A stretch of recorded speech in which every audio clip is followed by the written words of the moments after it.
Okay, we'll start. We'll start in a couple of minutes. Everybody go ahead and get a seat.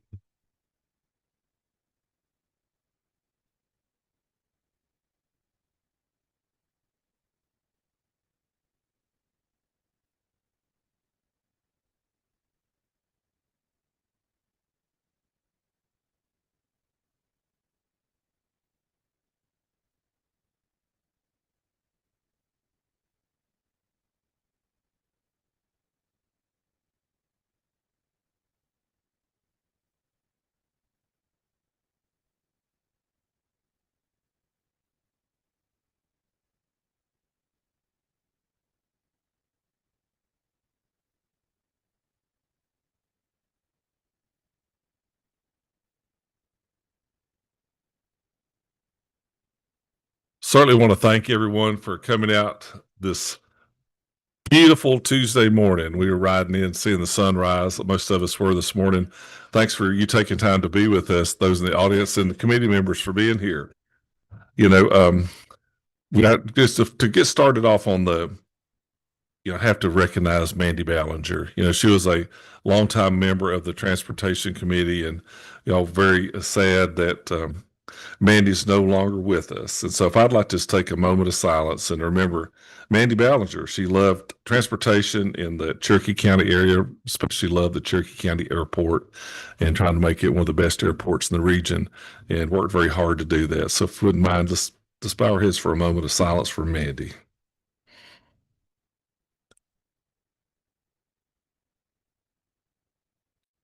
I thank you for doing that. Also, have lost our committee, another member, Marcus Wiedauer, one of our past vice chairmen. He was the vice chairman at this time, Did you know that? No, sir. He was. And so we're sad, but Marcus has left us. There'll be a good race to replace him that's going on right now.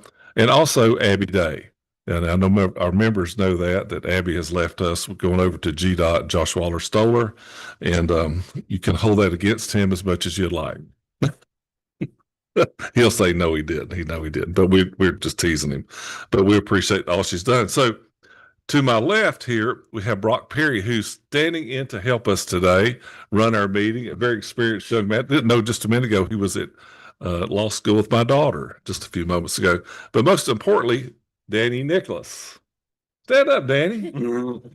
Danny is our new Abby Day. And so let's all welcome her. We won't put her under the pressure to tell who she is, where she came from, what she did early in her lovely life, but we'll do that soon, probably in January. But today is her second day at work. And so we're just going to give her a little grace on that. Well, I appreciate you being here. This is, we're going to start off with airports and follow the agenda as we got it put out. This has been, committee members, this is something I've been to both associations meetings in the past year, really past 2 years. This subject has came up at all of them very worried. I don't have to tell you how important we all know airports are to each of our communities. And we'll hear a lot about that in their talks. But first, we're going to have our fine GDOT folks. Clement Solomon is going to get up from Aviation Division. And Clement, introduce your coworker who you have with us. Oh, thank you.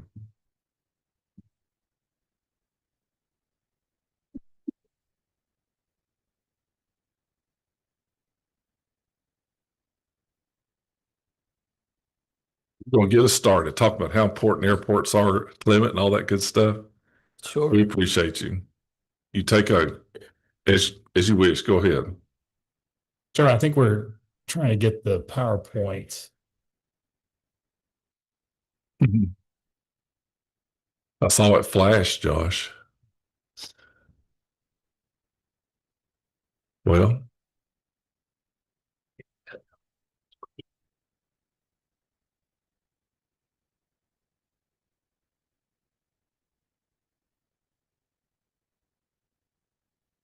you might be without a PowerPoint.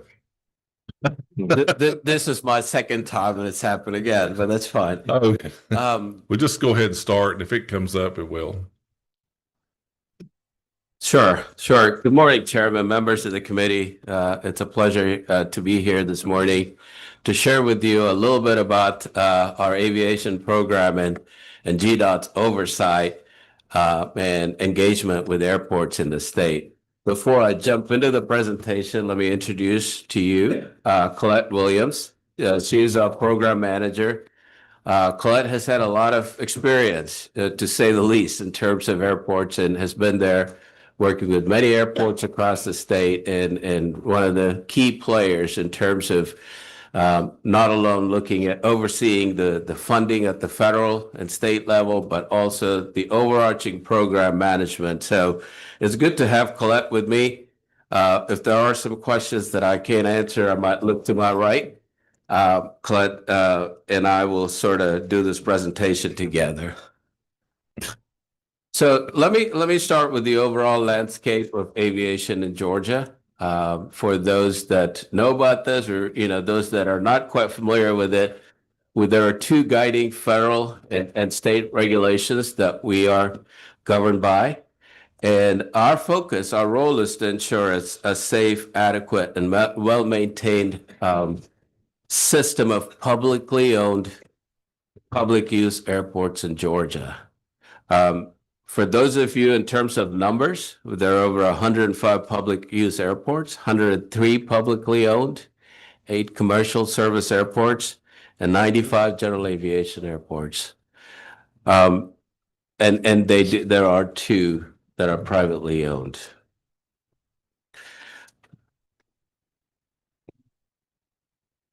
We also have 368 private use facilities, close to 8,500 registered aircraft, and over 17,000 registered pilots in the state.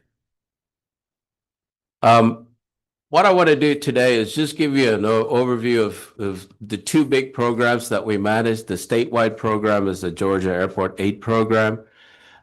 We focus on project guidance, safety, pavement maintenance, and which attests to the economic development component. The state program is funded through a 75-25 formula. So 75 state funds and 25% is local funds. We license and inspect general aviation airports. This is something that we have been working on and using a lot of technologies lately to better understand what the obstructions are, primarily through LiDAR. We do statewide system planning, look at other safe operating conditions, promoting air service. And the newest of this is our VTOLs, the drones, the VTOLs, the AAM. So that's another area that we're slowly ramping up within the aviation program. The next part is our federal program. Georgia DOT is part of the FAA state block grant program. In a nutshell, it is an arrangement where FAA primarily cedes all their responsibility except for a couple of areas that they still hold on to. We oversee all of that on behalf of FAA. We joined that in 1989 when there were 3 states. Today, I think there are about 10 plus states. So we band together as a state block grant program.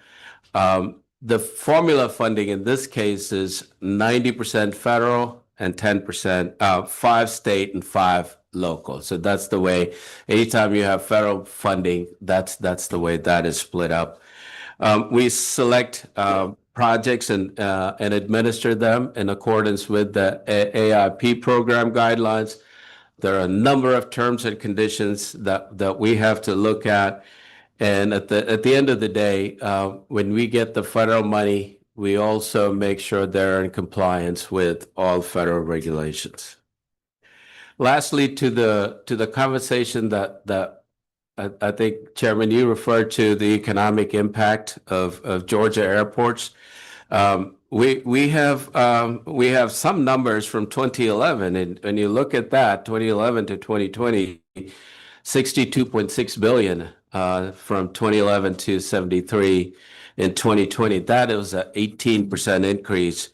One of the things that we've been looking at from the intermodal program is we've turned the curve or, gone around the bend post-COVID. A lot of things have changed, and we will be launching another study in the next year and a half. But also look at the number of jobs. These are all 2020 numbers, 450,000 jobs, over 20 billion in payroll, and 74 in total economic activity. And this actually excludes Hartsfield Jackson. So I am wrapping up just the overview of our program, and I have my contact information here. If any of you have any questions or anything that you want to follow up with me, please do so. But open to any thoughts or comments or questions at this point. Chair, I have a couple of questions.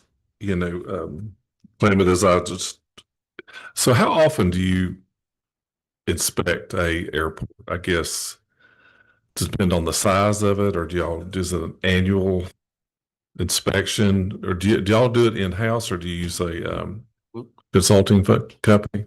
We do that in-house, and we just completed that. Colette, would you like to chime in? So our general aviation airports are split in half every year. So we inspect half of the airports in the system every year. It's about around 50 Okay. every other year. And also just follow up on that. You said, of course, I understand the LiDAR use now, but you mentioned using drones to do something. VTOS, what did you say? What did you call that? VTOLs, vertical takeoff and landing aircraft. These are the new battery operated. Sure. But Okay. to the point about drones, that really enhances the accuracy of information that you get. In the past, we used different set of gadgets, but we're hoping that using drones will give us better information on obstructions and just the overall airport property as well. Okay. And just on the last question, then I'll see the other committee members. You talked about the FAA block grant. It's specifically only be used for certain things. Is that not true? How broad or narrow is that money available to be used for? Primarily on the capital side, they have limitations in terms of not being able to be used for hangars, terminals. There are still stipulations, but primarily that's the area that we usually. Except for fencing and all that other lighting improvements, that sort of thing. They can do all that airside activity. Okay, thank you. How about any other committee members have any? Oh, there you go. Thank you, Mr. Chairman. I know there are always needs by airports across Georgia, these smaller airports, but where would you say you are right now as far as requests from these small airports? Are you adequately keeping up with some of those requests, or is there a long waiting list, or are you comfortable where you are right now?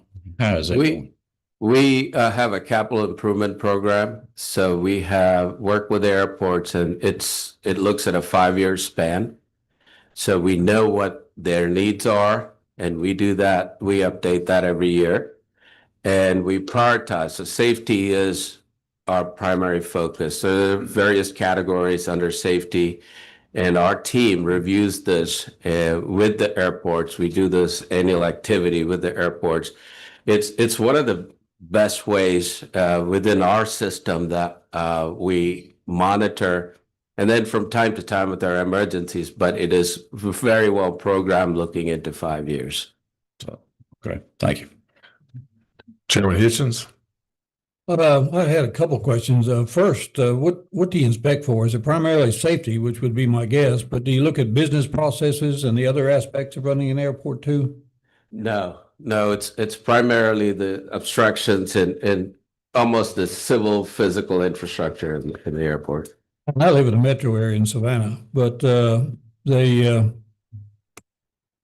went on a tour last year with the aviation people around the state and visited some of the rural airports, and everybody has deep concerns in the rural ones about the lack of state funding as compared to other states. And I know we spread thin on money every year, but I just thought that, is there a reasoning for that, or just lack of funding, or? We do with what we get, but we have this programmed. We have been focusing a lot on safety and runway rehab. So that gives airports some capacity. I just know for business purposes, there are a lot of rural areas in this state that probably think that they can attract a lot more business if they had better airport facilities and, the airport personnel very obviously would like to see that occur.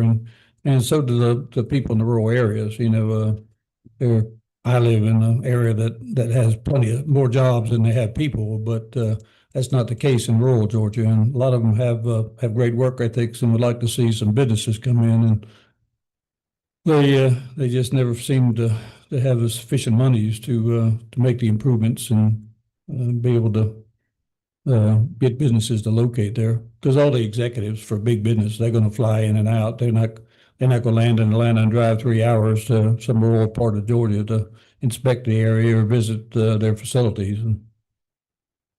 We're happy to talk with them. If you have any contacts, Sure. please send them over to me. I can give you a quick example. We visited Homerville. And that's the same idea, if we can help them help themselves, find ways to, at least work on a plan. So even if it's not the funding component, there are several other planning activities that you can do to help them on that path to success. Okay, thank you. Chairman Hitchens, I believe you hit right on the thing that I could see how all these other people out here, they're going to send you a Christmas card this year. Because you're singing the song they want to be, that's the song they need heard. I've just been to many of them. I've been all over the state. I used to be the Homeland Security Director, and then most of I was the Commissioner of Public Safety. And Yep. I've flown a lot in helicopters and talked to personnel at many of the airports, and that seems to be an overriding theme amongst most of them is if they had sufficient monies, they could open their area up to better business contacts, and they have the workforce. And I think in Georgia, it's pretty well acknowledged across the world that the work ethic here is a lot better than it is in many areas. And we had a study committee. We can provide the committee members. We finished up 2 years ago that really spells out the funding needs and looking at all the different states and did a really good job going all across our state, like you did, Bill, and looking at airports. I'll be glad to make sure we forward that to you guys.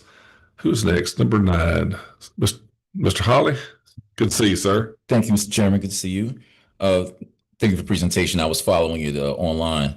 But I think to Chairman Hitchens's point, because you're a subject matter expert in this and looking at the infrastructure of airports, typically when you look outside of the metro, at some of the smaller airports throughout the state, what do you see, if you could possibly pick maybe top 3 quick hits or things that you could actually fix to address it that always require funding, but maybe a reassortment of its priorities? What would you say those 3 might be?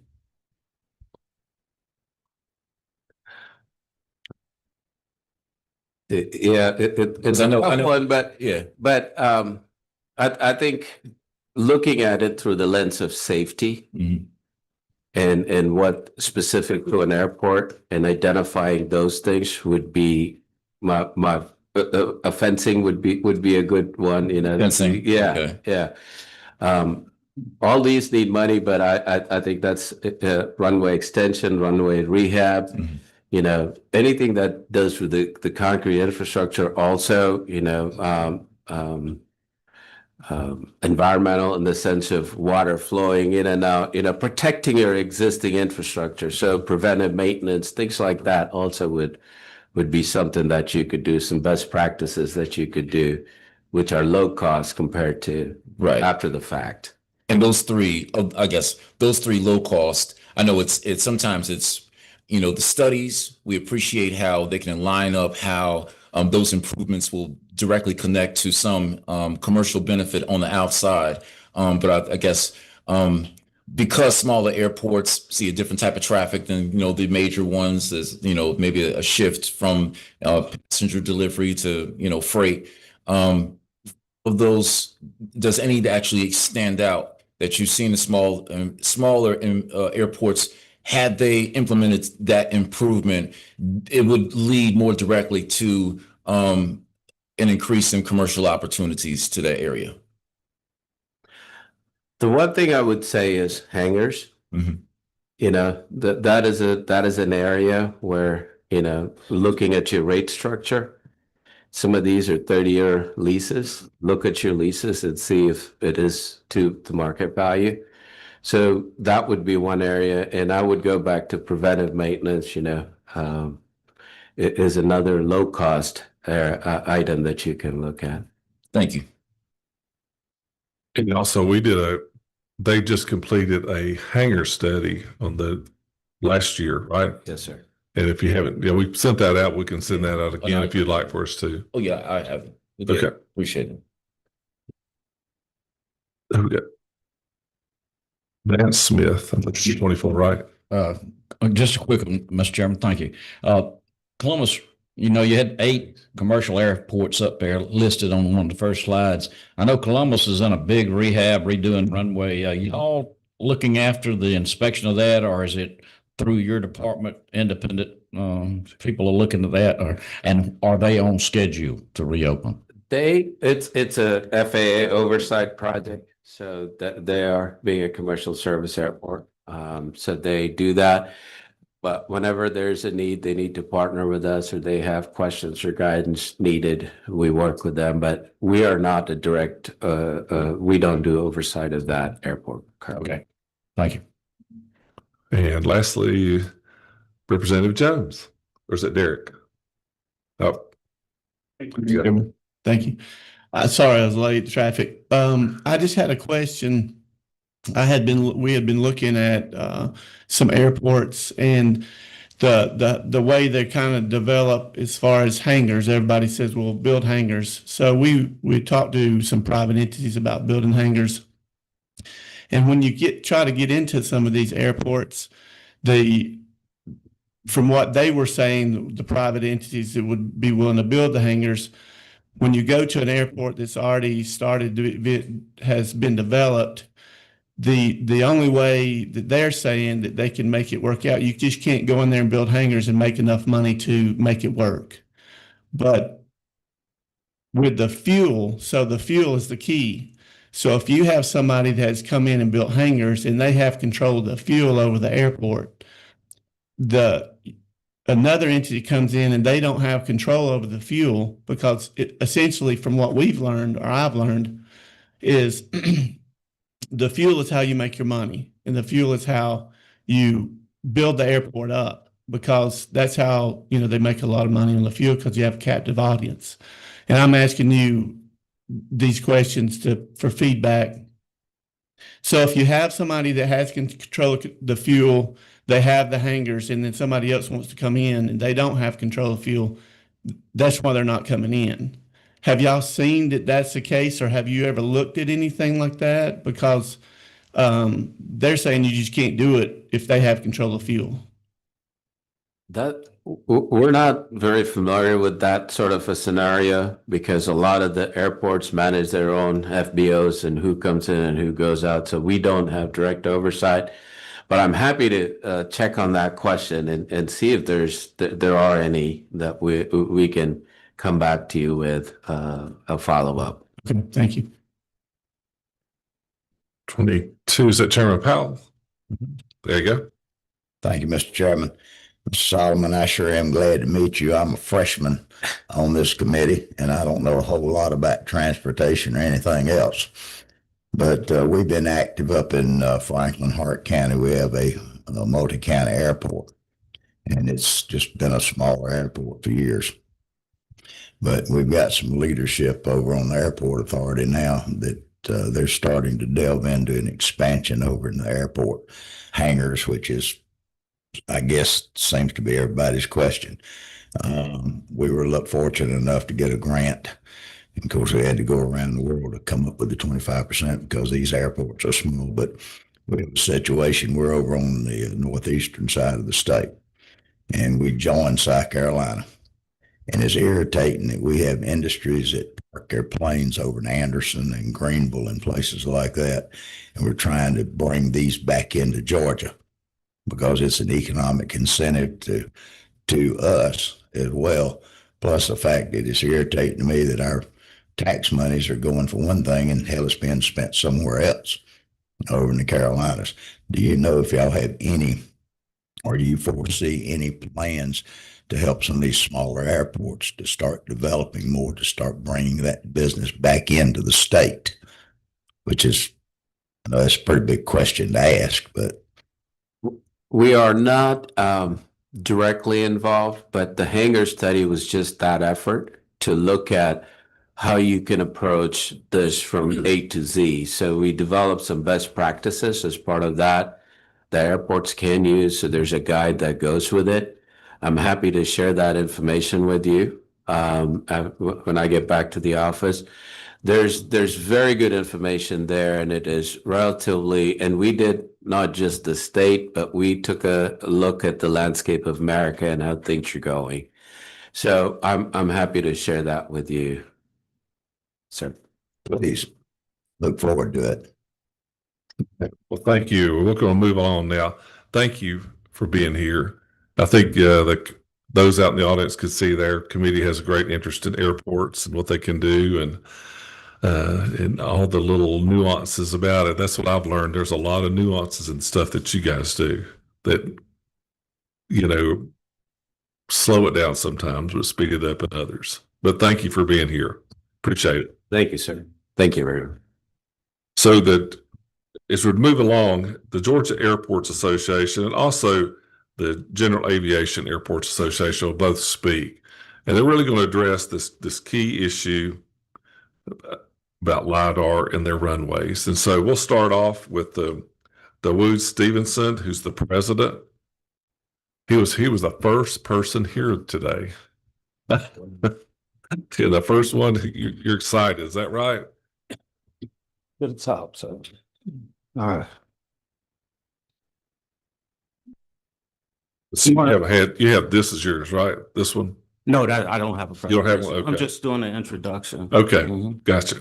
Good morning, Mr. Chair and members of the committee. Thank you for the opportunity to speak to you today about airspace height restriction. I am Dawood Stevenson. I'm with the Savannah Hilton Head International Airport, and I'm also the current GAA president for 2026.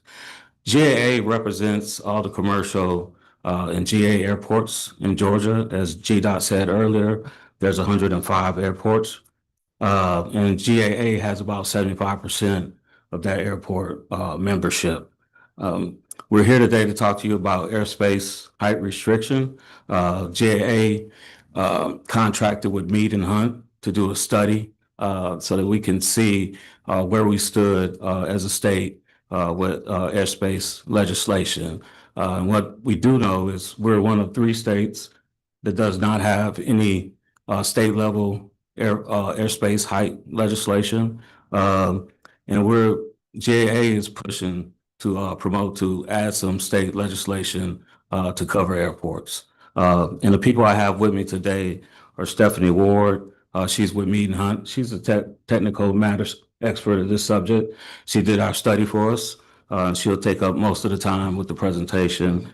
And then we also have 3 airport members of GAA. We have Matt Smith, who was the past chair last year. We have Andrew Wisburn from Dalton, and we have Jim Marquette from Perry Houston Airport to give specific examples of height restriction at their airports and how they're affected. So with that, I'm going to turn it over to Stephanie so she can give you the information. Thank you. If you will, just tell us who you are, all that kind of good stuff, so the committee will know. You wanna go from- If I can go from here, is that okay? And yes, ma'am, because you got pretty number of slides. Great. Well, good morning. Good morning. As mentioned, my name is Stephanie Ward. I'm with Mead and Hunt. I've been in the aviation industry for over 30 years as a licensed pilot and a community planner for over 30 years. This is a topic that I do a lot of work in across the country, and so was very excited to work with GAA when they called and asked to assess this. as we look through it today, what I have to share with you is a little bit about why do we need to protect airspace, and specifically as it relates here to in the state of Georgia. Talk a little bit about the extent of the issue and some of the topics associated with it, and then discuss a little bit about the considerations that we would have for you if you were to take up some legislation that would protect the airspace around the airports. So we start first with, well, why protect it? It's already been mentioned by GDOT about the economic impact. We'll touch on that a little bit more. There's also very much a safety aspect, both for the airports as well as the communities that surround our airports. And then last but not least, federal obligations. So as mentioned, a recent, I'll call it recent 2020, since we haven't updated it since then, economic impact study that was done for the state indicated that $23.7 billion economic impact. So we have a tremendous economic engine here within the state that we need to protect and preserve. Those numbers of, 450,000 jobs attached to that industry. Again, a lot has happened since this data was collected in 2019. So, 6 years worth of growth. I highly expect this number is much greater. So we have a tremendous asset here within the state that at the moment right now is going unprotected. One of the things that's really important, and I think GDOT mentioned, the grant process that they have both as a state local program as well as leveraging federal funds is key.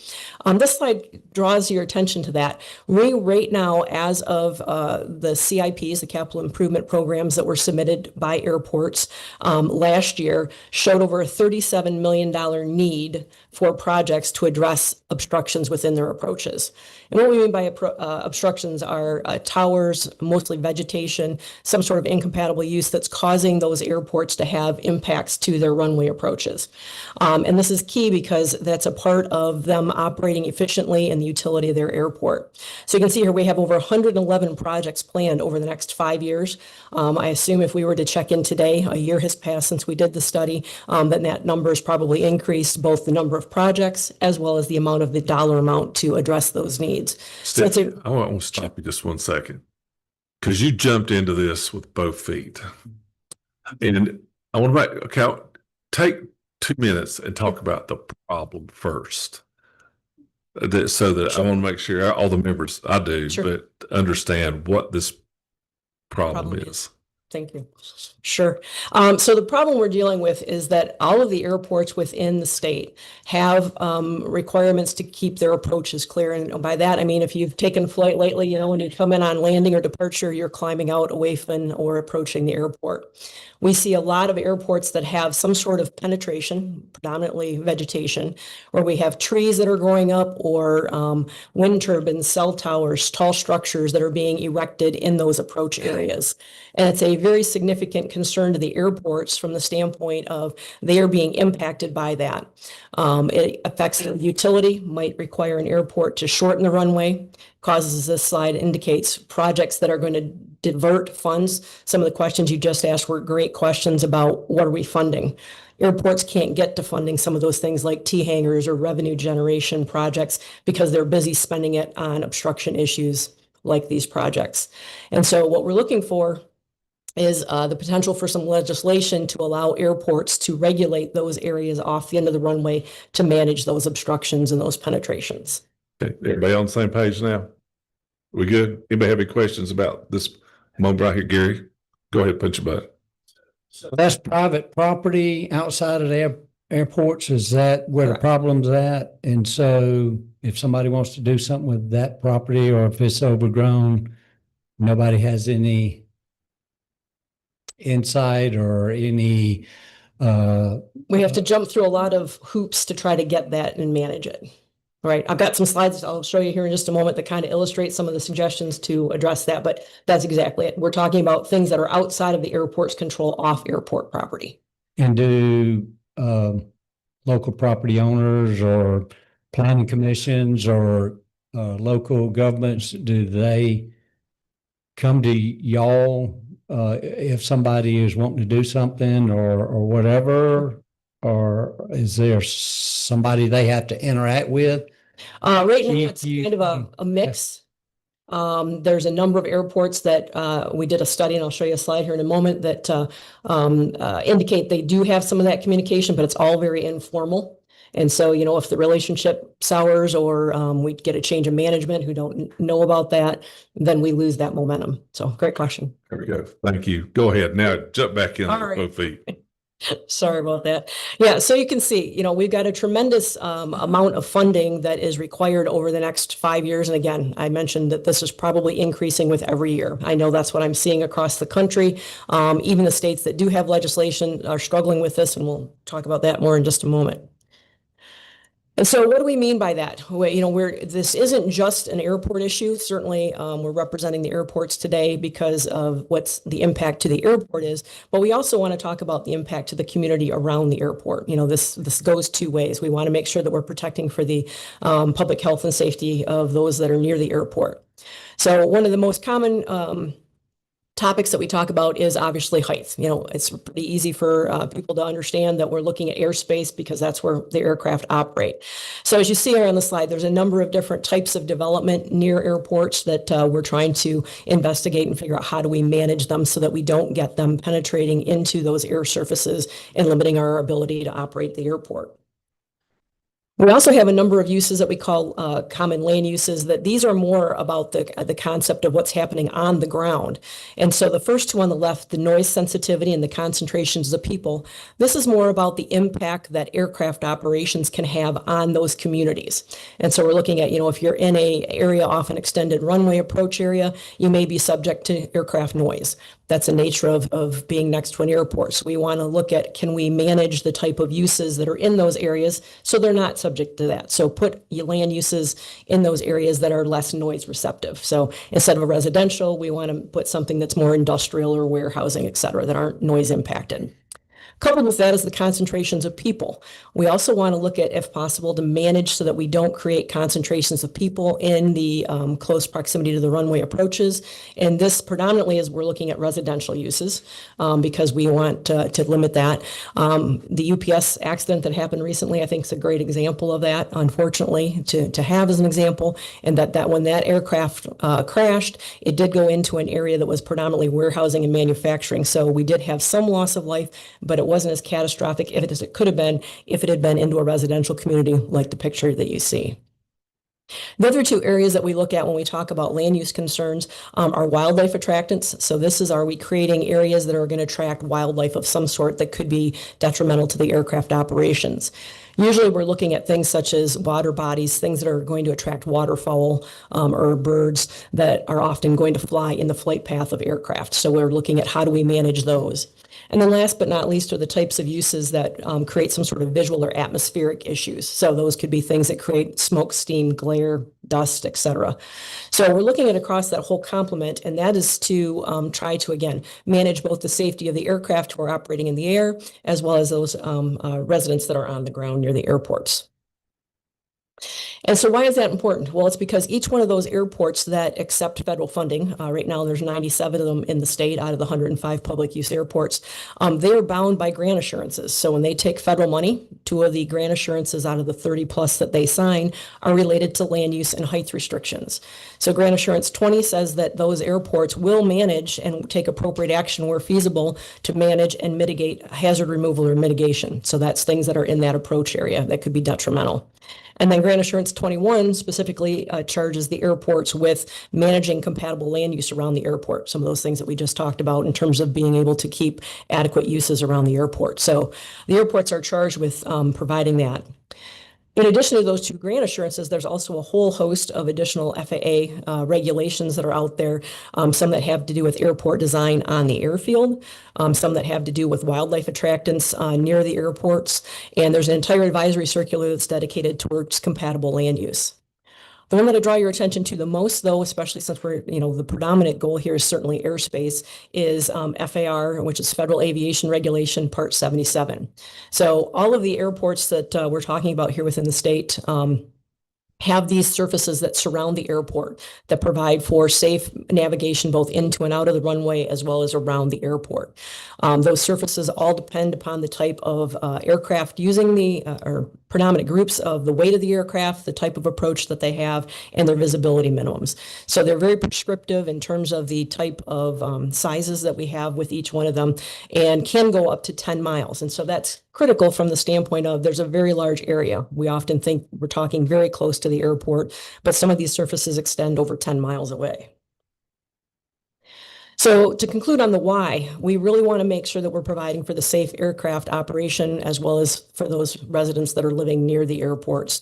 We also want to protect that capital investment that the airports are putting into the airports, as well as the economic engine that exists within the state, and meet those federal obligations. So you might say, well, if these are federal obligations, if it's because they're receiving federal funds, so what's FAA's role? Why is FAA not taking the lead on this issue?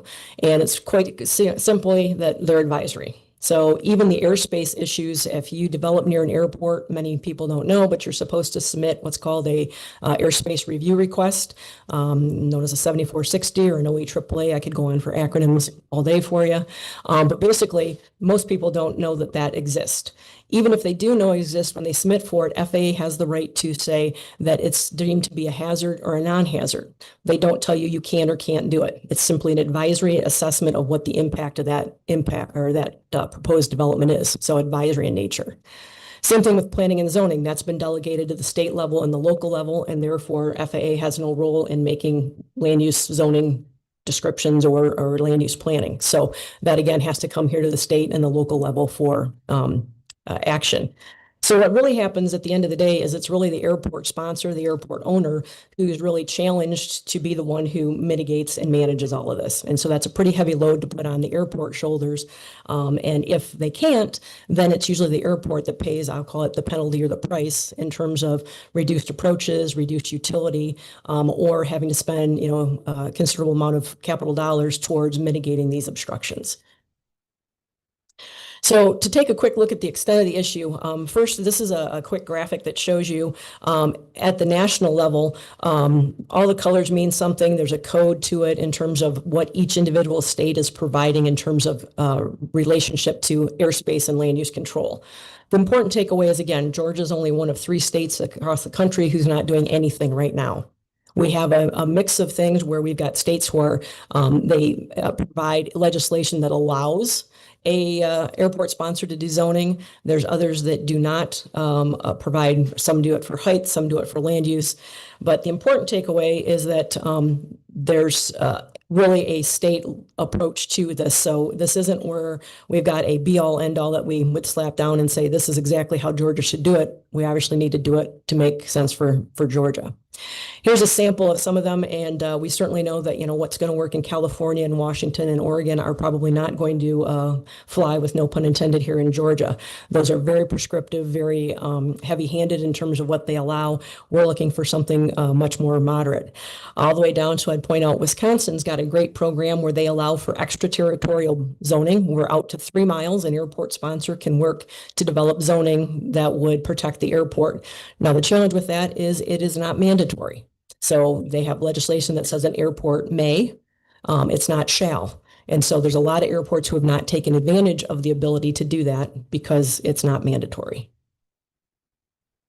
So one of the key issues with that is the fact that we have municipal diversity, is my term for it, and that when we look outside the airport boundary, we're going to cross a lot of municipal boundaries, county boundaries, city boundaries, that this issue is not something that stays right inside the airport fence, nor is it that it's property that's maybe even under the control of the airport sponsor. For example, you may have a county-owned airport that sits within a municipality that they have no control over. So we get a lot of challenges when we look at these land use issues where we need to bring everybody to the table to be able to work together because we are crossing those boundaries and creating that engagement and communication that we need. This is an example of that. So I mentioned a 10-mile radius. We thought that was a bit extreme, probably going to be a heavy ask. So instead, we looked at a 5-mile radius. So the graphic you see here, all of the blue circles represent a 5-mile radius around every one of the 105 public use airports. Out of those 5-mile radiuses, we impact over 36% of the municipalities within the state of Georgia, and we affect over 80% of the counties. So we've got a pretty heavy lift in terms of the number of people that we would engage with from a political entity standpoint that we need to bring to the table to help implement some sort of land use and zoning around the airports. We think that's really critical because we obviously want growth to continue in all those municipalities. We're not saying put the brakes on, but we certainly are saying we need to do it smarter to help protect the airports. Here's an example of that. So I drill down. So here, this is Middle Georgia Regional Airport. You can see there in the center with the blue circle. You can see 2 additional blue circles. We have 2 additional airports in that general vicinity, a fourth if you count the very lower left-hand corner. And so you can see just some of the 5-mile radius impacts these 2 airports, Warner Robins Air Park, as well as Middle Georgia. And so we could get into a situation where airspace may very well overlap, that we may want to have coordination to affect that. And you can see we've got 8 different municipalities in this instance we would need to bring to the table to help manage that if we looked at a 5-mile radius. Conversely, Butler Municipal looks pretty cut and dried from the standpoint of we've got the city of Butler and we've got Taylor County. So certainly a smaller group, but still, again, 2 municipalities that we would need to work with. So it really drives home the point that we do need something that's going to cross boundaries. As a part of this, we also did a survey with the study looking at asking the question of, so what's happening at your airports and how is that this issue affecting you? Some of the key takeaways from that was that many of the airports reported that both height and land use were common issues for them. Nearly 50% of them reported that they do have existing obstructions that they're dealing with at their airport. So recall back to that slide, we have 111 projects addressing this. That's where those are coming from, of those 50% of the airports reporting an issue. Again, as the question mentioned about, communication, some of it exists, but it certainly is informal. So it's a great relationship with the planning and zoning director who calls the airport and says, I've got something going in here. Is that going to be a concern for your airport? And we've got that informal communication. But what happens when the airport manager changes or the planning and zoning director changes? We lose the ability to have that communication. So we're definitely looking at something that would more codify that to require it. And then last but not least, as I mentioned, those extraterritorial rights of being able to jump past the airport sponsor ownership property. So a couple key items then to discuss about some of the legislation that you might consider. First and foremost, as we mentioned with that national comparison, there's a lot happening there. There's about 7 general categories that are out there. But what we did is we took it down to your neighboring states. One of the comments that we heard was, well, we wouldn't want to impact the competitiveness of Georgia in terms of attracting growth and development here to the state. Well, I would contest that with what's happening in your neighboring states, we wouldn't see that being an issue. All of your neighboring states already have some sort of legislation that does protect their airport system, and it's working fairly well. And so we're not seeing that discouraging development. If anything, I think it's provided some consistency across the board for them. So what we're looking at with that is that most of those states did provide for extraterritorial application. So they're breaching those boundaries to require them to communicate. Most of them are using Part 77 surfaces as their basis. And the reason for that is that provides consistency.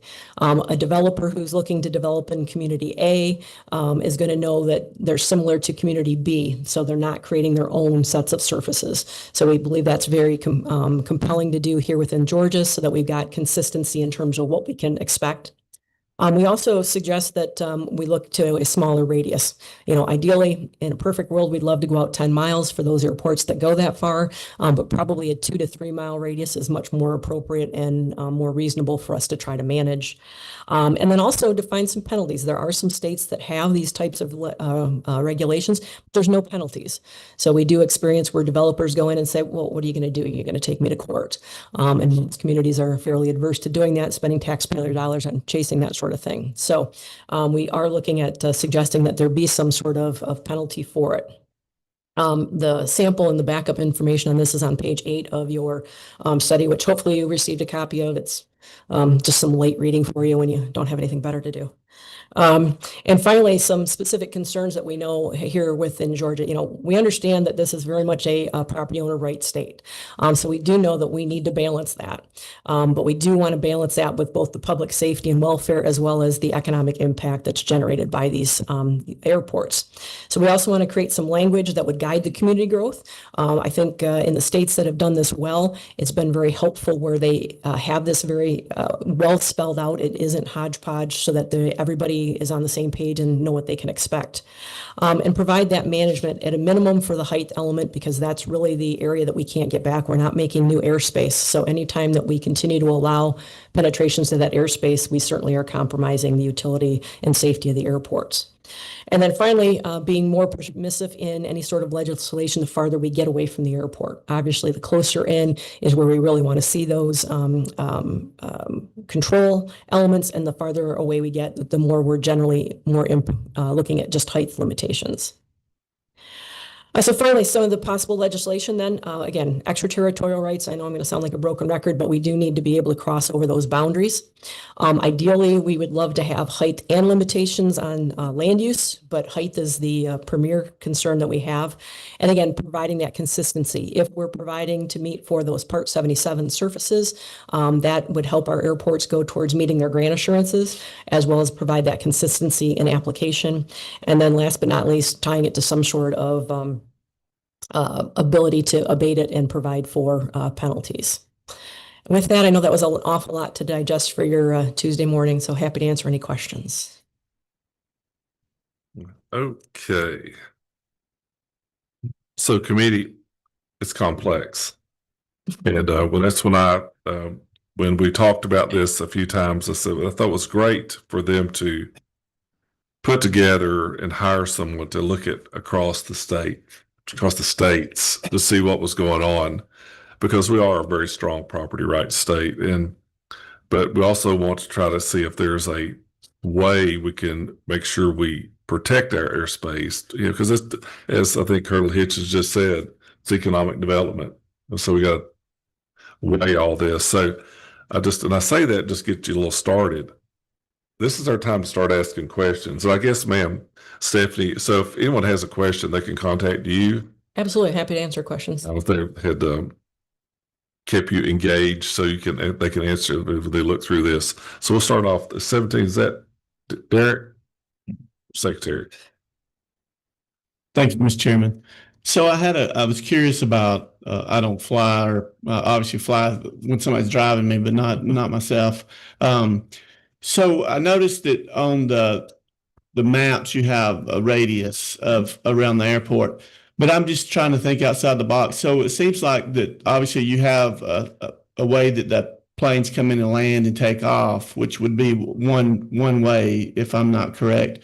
Why would you have a radius around it instead of having a corridor coming in and out of the airport for some kind of height, regulations? Because obviously, if you private property rights, you want to restrict the whole radius if you could get away with it.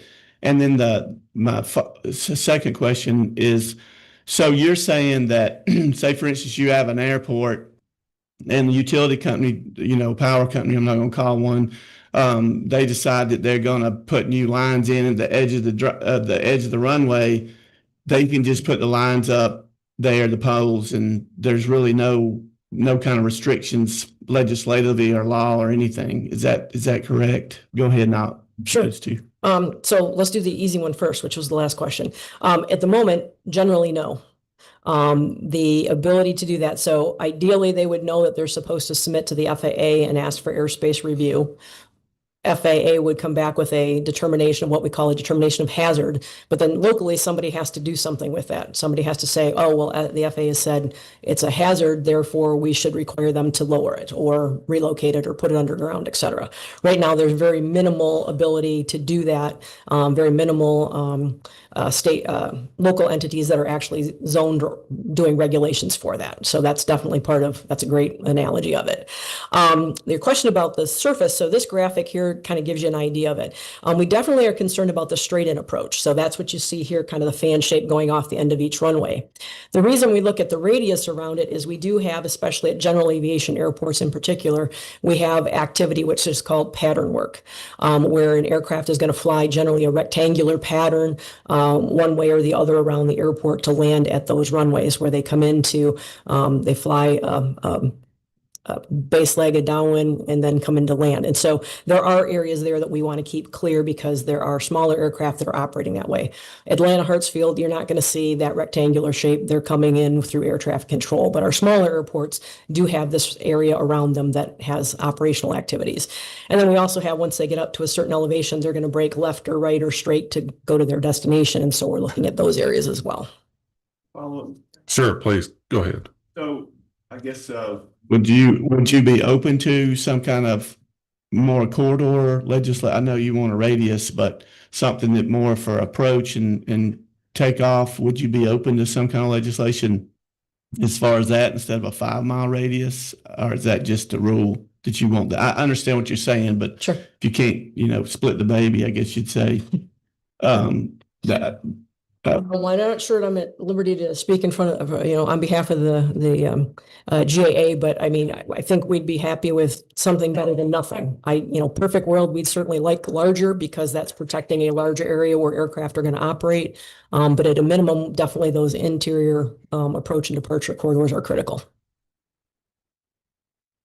Okay. Mr. Horner, the end. Thank you, Chairman. So I have 3 questions. My first question is, especially with the footprint here, looking at it, you're requesting $37 million for a footprint that should stay correctly around the same. So if we allocate this money one time, is that going to change, in 5, 10, 15 years? I mean, depending, of course, on the design of aircraft, but it should be a one-time expense now versus, 10 years. A second thing is, how does other states really do the bureaucracy of this new zoning that you're requesting 10 miles out? Because what we're basically talking about is an unelected bureaucrat getting appointed to 3, 4, 5 zoning committees on how they're talking or discussing with the airport. So those are my 2 questions. And again, I'm a big supporter of airports. I believe they're fundamentally to our infrastructure, but this is a true problem of property rights as well. Thank you, Chairman. So let me tackle the first question first. So the $35 million that we talked about, that isn't a request as a part of this presentation or potential legislation. That was purely documenting the amount of requests that are in current capital improvement requests for individual airports across the state right now to address obstruction issues. So that is something that, they are meeting with GDOT staff asking, can we spend our federal money or GDOT money or money that doesn't even exist yet to address these issues over the next 5 years. So that was strictly to demonstrate the fact that we have a huge issue before us with a very large dollar amount, and that's just continuing to roll. So that's that. We have not assessed what the dollar amount would be to address this long term. I can tell you from work that I'm doing across the country, it's continual. Because trees, which are the predominant issue, continue to grow. And so it's a element that we're chasing, with GIOT working with using their LiDAR and their drone capability for those airport inspections. We're certainly getting a better handle on all of it. We're seeing where they are. We're starting to be able to map and say, well, it's 10 foot below the surface today. It's going to be a penetration in the future, so we need to be planning for it. The way to manage it, that really is a question that has not been tackled officially yet. This is getting the ball rolling. If you're interested in thinking about the legislation, that's kind of the next step of how would we administer it. I can tell you that across the country, it's a wild assortment of ways. So an example in California, every county has a airport land use compatibility program.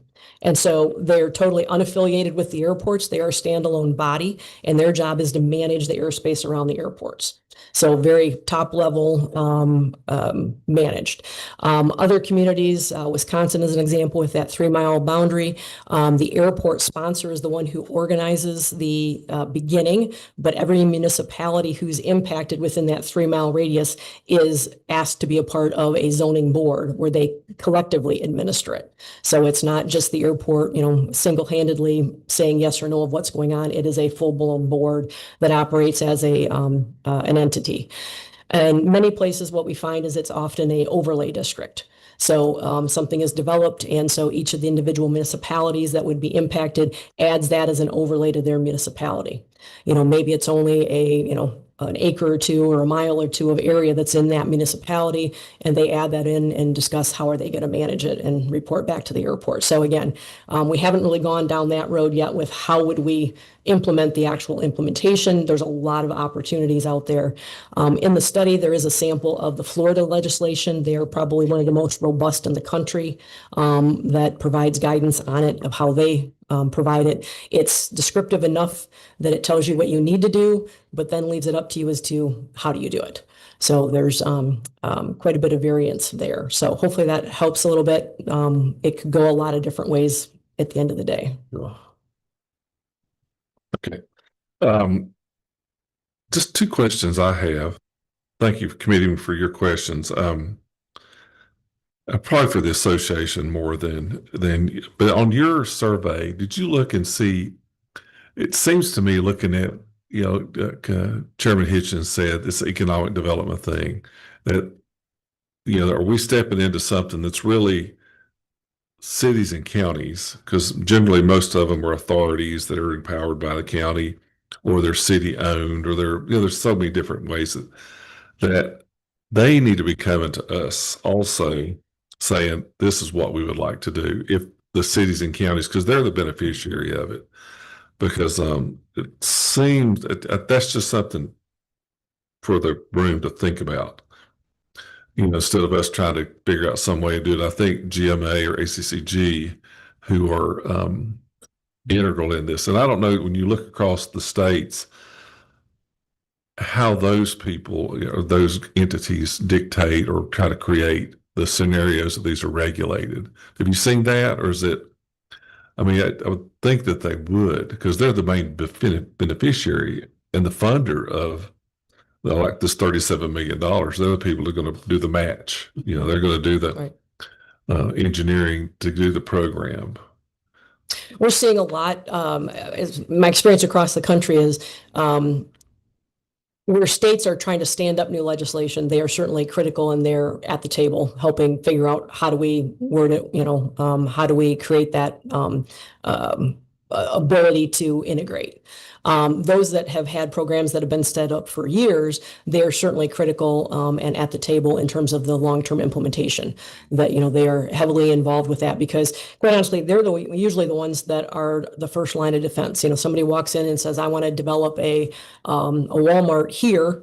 They're talking to somebody at a local municipality. It's educating those local municipalities about what their proximity is to the airport, to an approach surface, so that they understand that. So they are very much important and key to that conversation. Okay. And also, I guess this may be for Clement, on the page where I think Representative Horner talked about $37 million. Just for me, and maybe the committee too, I'd like to see this project list, this $37 million request, or what are they asking for? Is this, land acquisition or easement for trees, obstruction design, construction, blah, blah, blah? I'm just, to increase my knowledge about what exactly these problems are, I'd love to see, Clement, if you could provide us with that. If I could, just to explain that a little bit more so you understand what we did with this. So we reviewed each of the airport's capital improvement program.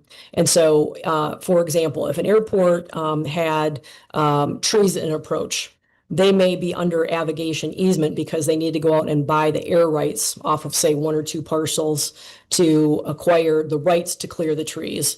Then they're also listed as an obstruction design because there's a design package that has to be done to develop a plan set to cut the trees.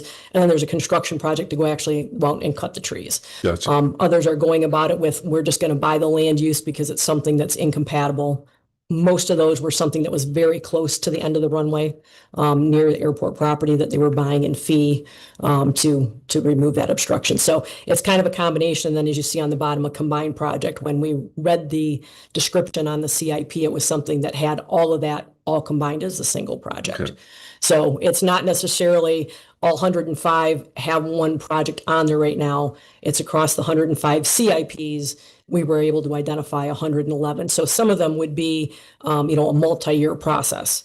They've got to acquire the easement. That might take a year. Do the design. That would take a year. Remove the trees. That would take a year potentially. Sure. So that's kind of what that 37 rolls up into. So again, that's a snapshot in time that was done with the 24 CIPs. If we looked at that CIP today, my guess would be that number's probably increased and the dollar figure is probably increased with it as well.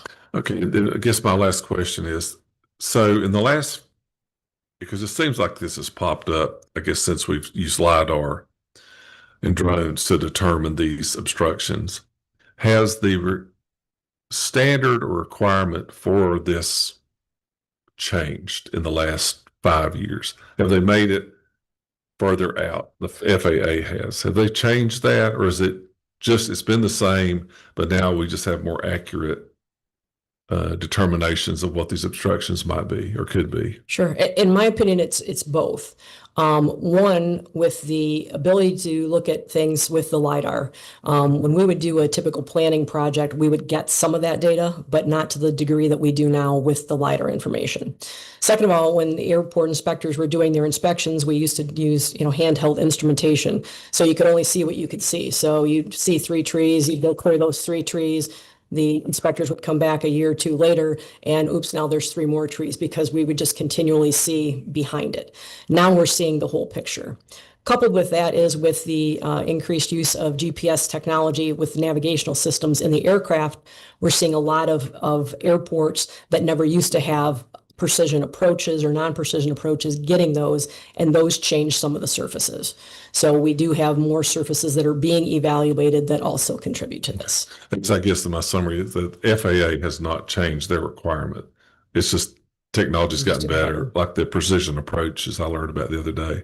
That's been one of the key drivers. Correct. Okay. Any other members? Whew. Representative Smith. So somehow we need some kind of general standards, because with the number of airports, 105, we could have a hodgepodge if we don't have some kind of general standards that's set by somebody, maybe the state, that they can go by, because one county may do one thing, a city airport may do something else. We'd be all over the place. We just need something general for them to go by, I guess we'd say. Okay, I'm through. Well, that's sort of what I was doing too, thinking out loud. Thank you. No, you don't. Stephanie, thank you. Thank you. I know you spent a lot of time working on this, and we'll email the complete report that we have to the committee for them to look at. And will that have your contact information on it, or do you? I believe it is on the last slide. Is it? Okay. If not, I will be sure to get it to you. Okay. Thank you. Thank you very much. Okay. So that's that level of it. Now I think it's the more interesting, it's not, I hate to say it like that, but how is it affecting our local airports? And I think that's what you'll see in the next 4 speakers, is what's happening on the ground. And Andrew, I see you. There you go. From the Dalton Airport, I believe you have a presentation. Thank you, Mr. Chairman. Yep. If you look in your stack of presentations, you'll see this one. Manager from the Dalton Municipal Airport. We've all taken a tour there. If you've been around, it's a beautiful area of Whitfield County.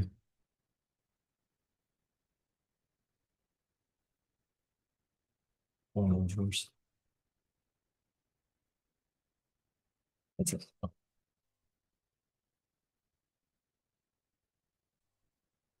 Thanks very much. As the chairman said, I'm Andrew Wiersma. I'm the airport manager at the Dalton Municipal Airport. I've been serving, excuse me, on the board of directors for Georgia Airport Association for the last 5 years. And it's my pleasure to begin work on this in 2022, getting this initiative off the ground. So thank you, Mr. Chairman, for having us today. Really appreciate you guys hearing us out.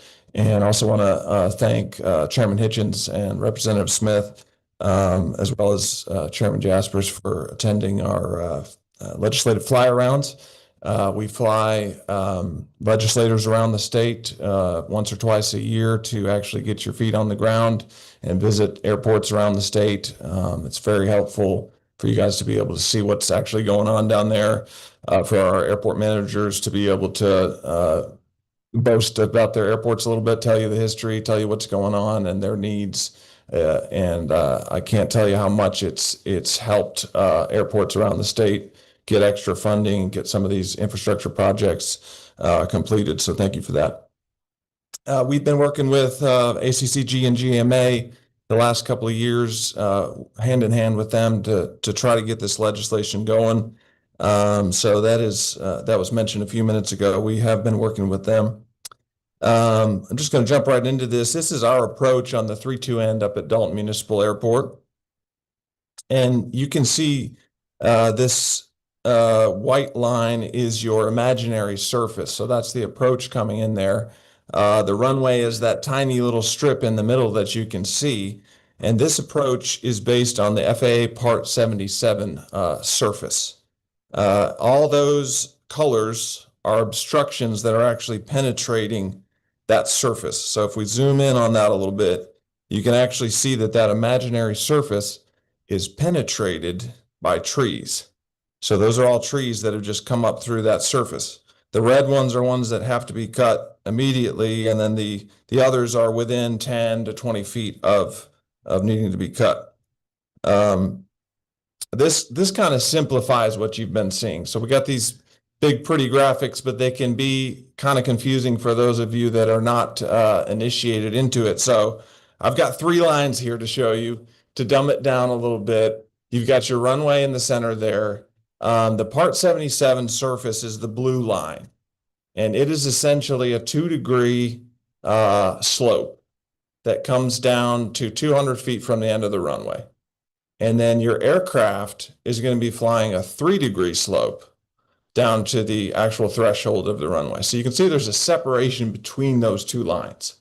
So you're never actually going to get, it's a buffer is what we're trying to make. So the closest you get between those 2 is about 40 feet. And that's right as you're getting close to the runway. So the further you get away from the airport, the more distance you have in that buffer zone. So you can see I've got trees coming through that surface. That means they're in the buffer, but there is still separation to the actual aircraft angle that's coming down. So if you think of it as like a roadway buffer, that's the easiest way to understand it. So you've got your roadway right of way, and then you've got a clear zone of 30 feet off the side of the road. So we can't let trees grow into that clear zone, right? So GDOT can clear trees that are in the immediate right of way. They have the authority to do that, but they also have the authority to cut limbs that are growing from private property. The tree may be located on private property, but say it's growing out into that clear zone, they can cut those limbs and trim those trees. So it's very similar. We're talking about basically a safety clear zone, like a right of way on a road. And this is something that GDOT Road Division already is mandated to do. Another state agency that regulates a lot of private property is Georgia EPD. So this is the Forsyth County GIS, and it shows the overlay districts. All those colors are overlays. And basically there are watershed overlays that affect private property. So you may have up to 150 feet of a buffer zone on a person's private property that they essentially can't use that property because it's in a buffer zone of a watershed area. And they're not able to do just anything in that area. There's a lot of restrictions. So Forsyth County, I picked them because they have this great GIS tool, and it shows you can actually drill down in. I'm going to zoom in here. This is actually a crossroads overlay zoning district. This is roughly a mile radius, just over an intersection of 2 roads. And this is what it would look like for an airport. So if you had, say, a 2-mile radius zone over an airport, you could actually click on that. And to the gentleman's question here, as far as the sides of the runway, if you base this zone on Part 77, basically on the sides of the runway that are not the approach, there is a 7-to-1 slope. So it's very, very steep. So you're really not going to affect much of the property on the sides of your runway if it's just a single runway. On her graphic, she had dual runways. So you had approaches coming in both directions. But on just a single runway, those sides have a very, very steep slope. So the properties, even though it's within that 3-mile radius or 2-mile radius, will probably not be affected. It's the approach ends that are really going to be affected, but it gets less and less restrictive as you go out because of that 34-to-1 slope. So when you're right there, most airports own the property. The FAA wants you to own the property right within the RPZ, which is a runway protection zone, right off the end of the runway. A lot of airports are trying desperately to acquire those properties. They don't all own them, but once you acquire those properties, you can at least keep the immediate property clear right off the end of the runway. And then you're going up on that slope. So that whole radius of, say, 5 miles, the guys further out are likely not going to have an issue. They may just have a very slight issue. The ones, maybe a half mile to a mile out from the end of your runway are going to have more restrictive issues on their trees. But this is kind of what it would look like if you were to have a GIS tool and use that for airports. One of the great things that we were able to do during this study is the GAA board was able to sit down with Florida DOT and ask some questions. They have been operating with their legislation since the 1940s. They are very positive on how it works. And so I just wanted to touch on a few of the main points that of their legislation that seems to work very well. Essentially what their legislation does is it pushes the local governments to take action to put zoning in place over their airport. And if they are unwilling to do that, it falls back onto the state statute. Those ordinances have to be based on FAA Part 77. So that's that line that you saw, the lower buffer line, that's Part 77. They have to have a permitting process and they have to have an appeals process in place. Outside of that, DOT does not approve or deny their local legislation. They will just assist them in putting those ordinances in place, but they don't approve it or deny it. Once they have created their own legislation at the local level, the state takes hands off basically. And then if they're unwilling to do that, then the state statute comes into place, and it's just kind of a baseline based on Part 77. Fines are assessed for permit non-compliance in Florida. That seems to work well. Also of note, FDOT has only one staff member that handles all of the permitting statewide. So we're not talking about a huge ask. A heavy lift on the DOT. Basically, one person can take care of all those permitting requests. Also, Florida is working on a GIS tool that will provide instant feedback. So you'll be able to plug in, say, your proposed building, put the coordinates in, put the height in, and you'll get instant feedback that says, this is in an airport zone. Your requirement is to be under this height at that particular location. Here's the link for you to go and apply for the permit, and so on and so forth. They are currently working on that. One good thing is GDOT has just rolled out a new GIS tool. It doesn't have this functionality yet, but it could be something that could be added to their current GIS tool. And we think that would be that would help simplify the whole process to have that kind of a GIS tool for the public to be able to see where these areas are if this were to be implemented. So going back to Dalton, as you can see we have an interesting case because we have the city owns the airport, but it is located in the county, so it's not incorporated. So we got city property in Whitfield County, and then under this approach, you've got also Murray County. So the river goes up there at the top left corner, and everything on the other side of the river is another county. So a lot of these obstructions actually on the inside of the river towards the runway have been handled already. The ones on the outside are in Murray County, and I still have to acquire easements to be able to remove those obstructions. So for us and many other airports around the state, some kind of statewide legislation that would push each one of these political subdivisions to make some legislation or allow it to fall back on the state would really help us to be able to address these obstructions. Happy to answer any questions. I got a few here. Matt Smith. Thank you, Mr. Chairman. Isn't it true too? A lot of times you compare with other states, that gets kind of cloudy, but isn't it true just as far as numbers? Florida either has 3 or 4 more than we do, or 3 or 4 less. We're like 105, and they're in that general vicinity also, correct? I believe they actually have more airports than we do. Colette, do you remember how many Florida has? 110? Okay. 110. So Yeah, very close. Yeah, pretty close. Thanks. Mhm. Let's see.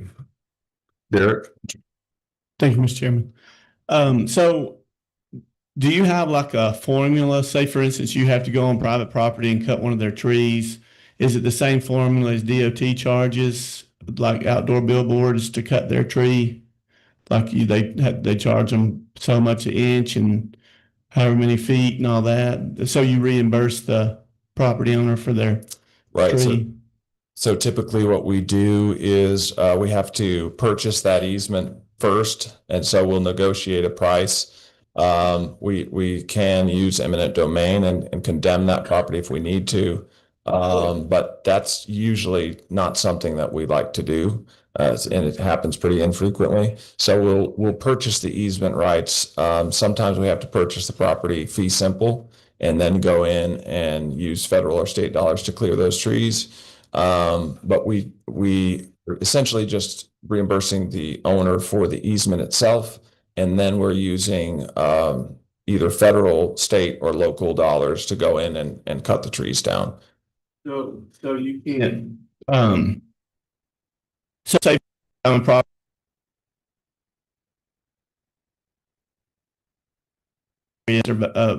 a huge value, so you can't just go on somebody's property and negotiate cutting the trees down and pay them for the trees like DOT does now.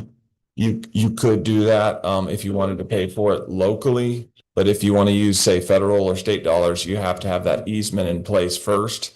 So like if you want to use federal funds, the federal government will only pay to clear that property one time. And then after that, it's on the airport sponsor to pay for. So if you want to use federal dollars, which most airports do want to use federal dollars on that first clearing, they have to own the rights before they can cut those trees with federal dollars. So that gets very expensive, as you can imagine, to have to either purchase the property or purchase an easement before you can go in and cut those trees. I'll give you an example of a property owner that I had to try to deal with on our other end of our runway. He was unwilling to have his trees cut, but he finally came around and he said, okay, you can cut my trees, but I want $50,000 per tree, which is not going to happen. Obviously, that kind of negotiation, we didn't locally have the money to pay him that kind of money. And then the federal government is not going to pay unless you purchase the easement or the property from him first. So that's kind of why we'd like to see some legislation like this, because if you did create legislation that sort of expanded GDOT's role to make it like a right-of-way clearing, where you've got, say, think of it as you're creating the right-of-way above the person's property, right? The tree grows up into that property. You then have the right. DOT could say, okay, we have the authority to come in and cut that tree, and we'll reimburse you for the tree. But it eliminates the need to have to purchase the land and the easement. So that saves a lot of money. How about just cutting the tops off like Sure. Georgia Power? Yeah. Yeah. That's my thought. Okay. You could go in and top it, and if the property owner, was adverse to that, then you could say, hey, we'd be willing to cut the trees and plant more trees that would not grow that tall, a different species that'll stay out of that imaginary surface.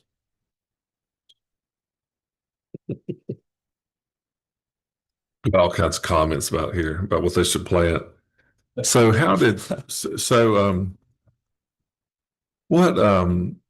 so your $50,000 a tree guy, how does what you're proposing help or engage him?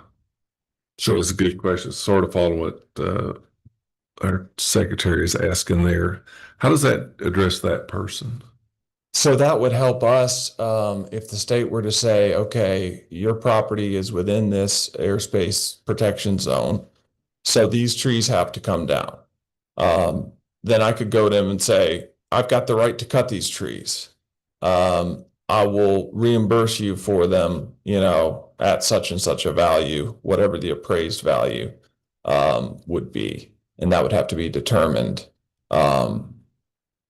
We typically get 2 appraisals when we're using federal dollars to purchase a property or an easement. So it might be done the same way. I don't know. But it would force him to have to allow us to cut the trees, and then we could reimburse him at a reasonable rate. So I guess if he determined he was going to be a hard ass and say, oh, hell no, you're not, it would have a pathway to go to court to make it happen then, I guess is what. Correct. Or you could assess fines on him. And I don't know what that would look like. It could be a annual fine for leaving the trees within the surface. And he could either choose to just pay the fine or allow us to come in and top those trees. Okay. Here. Okay, great. Well, thank you, Andrew. Y'all have a beautiful airport up there, and sort of Casey Carpenter keeps his plane. That's right. Yes, we're very proud of it. Yep, Thank very you, sir. nice. Well, thank you, Andrew. There's no other questions for you. Matt Smith from Gwinnett County Airport.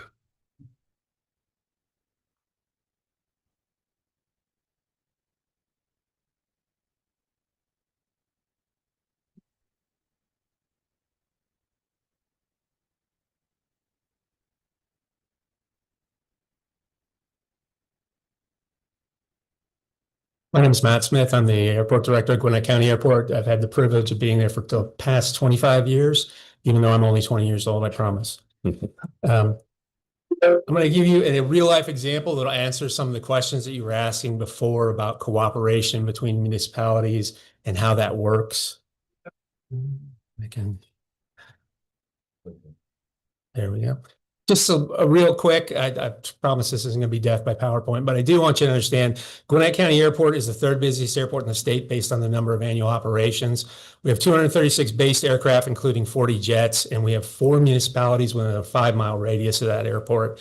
And approximately 1/3 of my airport is within the city limits of the city of Lawrenceville. We are a county-owned airport with the city having about 1/3 within the property limits.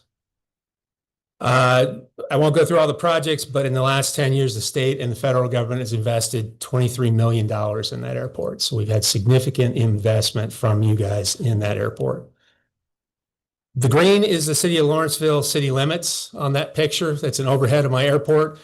Our predominant runway is runway 25, which is on the right-hand side of your screen, or the east, and we take off from the east to the west. So before you finish your takeoff roll, you're in the city of Lawrenceville.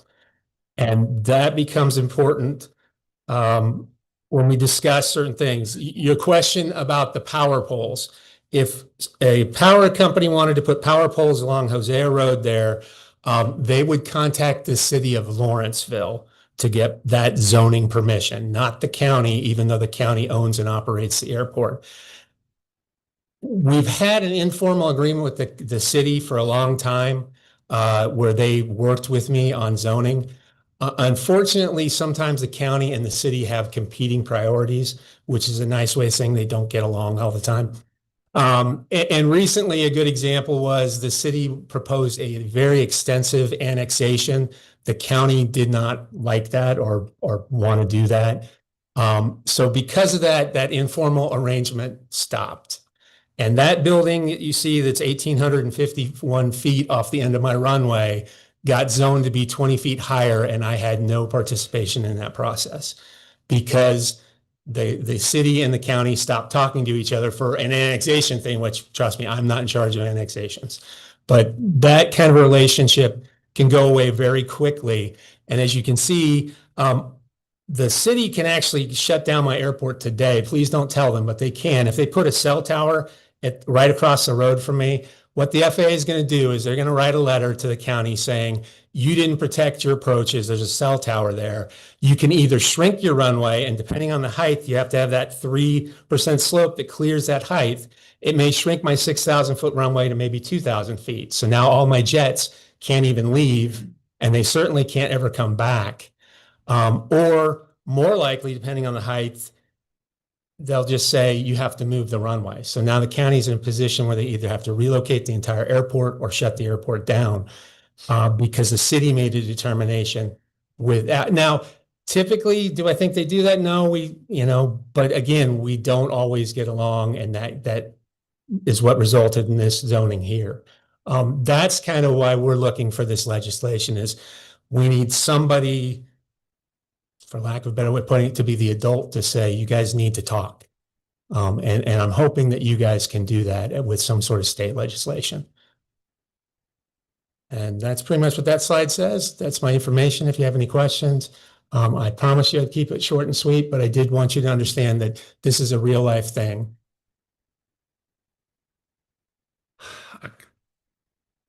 I guess, Matt, in mind, so they don't have an overlay or anything that shows or that you provide the city of Lawrenceville, though you're county owned, that shows this. I mean, how often, I guess my question, how often do y'all meet with them or do you try? If they remember to contact us for a zoning, then we'll meet with them. But it's their zoning. We can't really get involved. So we're at their request. If they choose to contact us, then I certainly participate. But like in the case of that one building, they chose not to contact us, I believe, because again, they were fighting about something else. Did that 20-foot height change your runway use length? It required a comment to be put in our approaches, but back to the 37 million or whatever the number was. Some of my projects are in there. We've got some tree clearing to do over there, but now I'm going to have to add this building as part of that also. Okay. Anybody else have any questions for Gwinnett Airport? Thank you. Appreciate it. Next up, Jim, is it Marquardt? Is that close? Close, Chairman. Kumquat, aardvark, 2 pints, anything. Okay. We'll just correct us on this. The Perry Airport.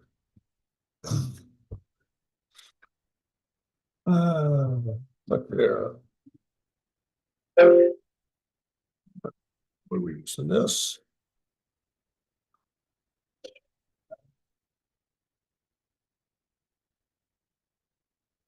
Not easy words.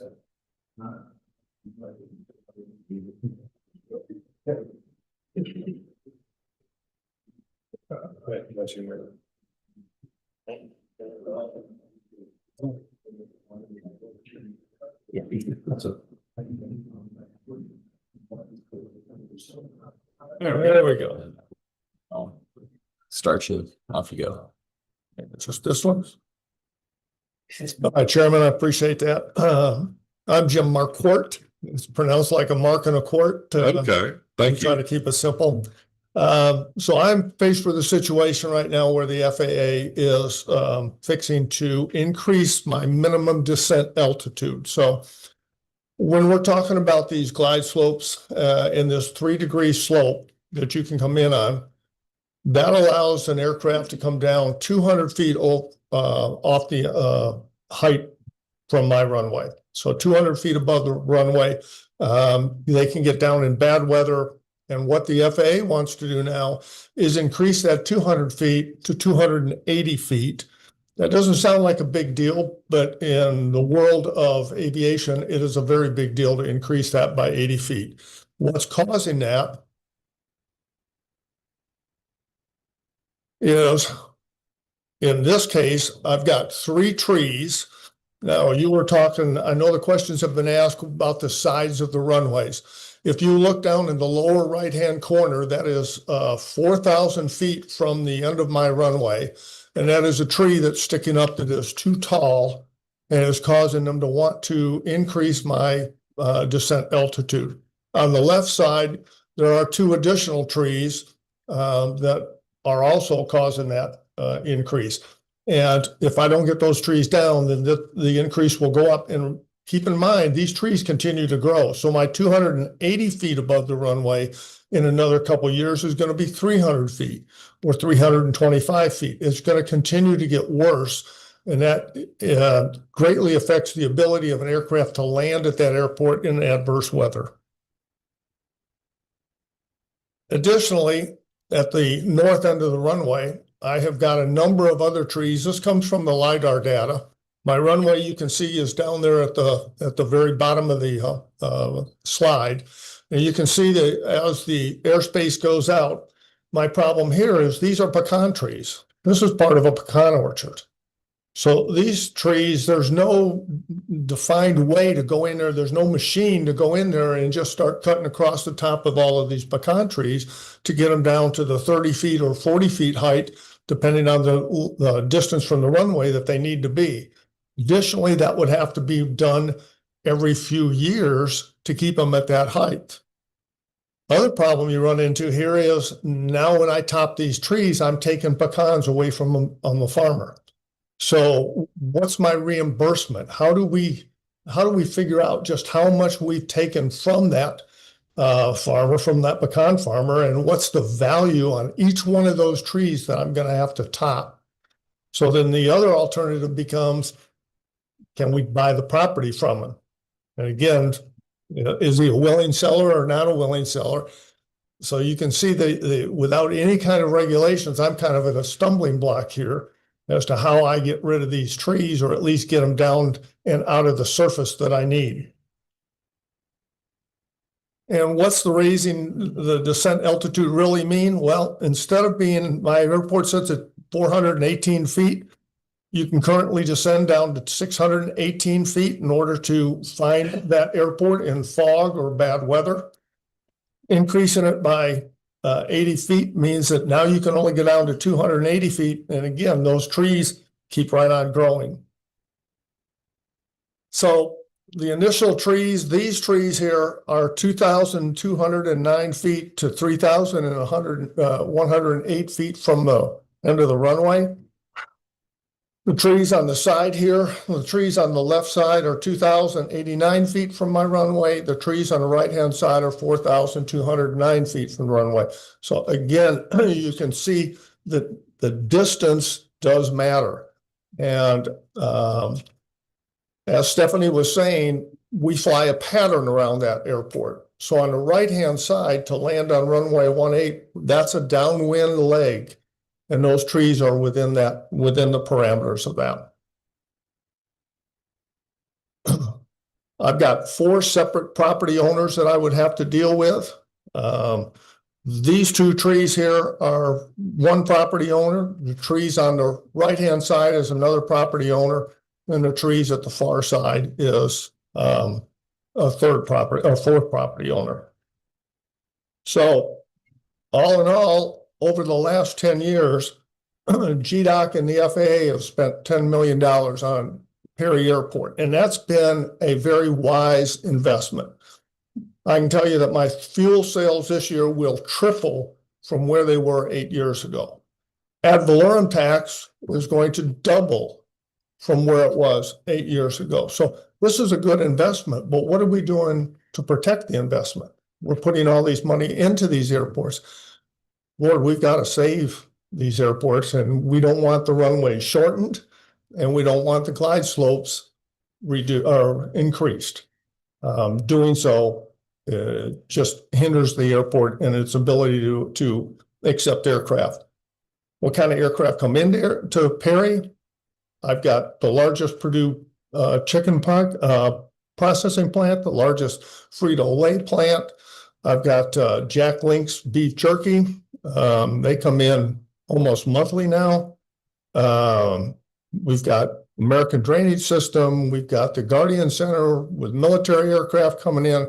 So it's a growing airport that is pumping many more dollars into the community. And again, we need to protect that airspace. And with that, I'll take any questions.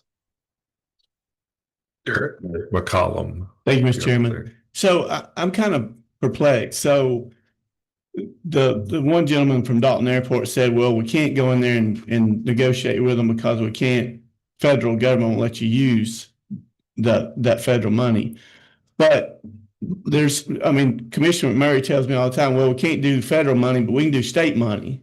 And then obviously the airport and the counties do they make a profit on these airports? I mean, you got tax abatements for the airplanes, you got fuel that you're making money on.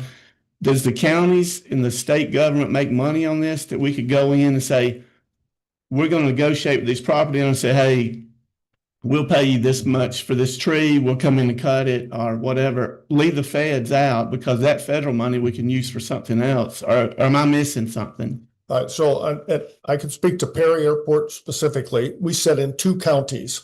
So the trees that I showed you first on the south side there, those 3 trees, those are in Houston County. The trees on the north end are in Peach County.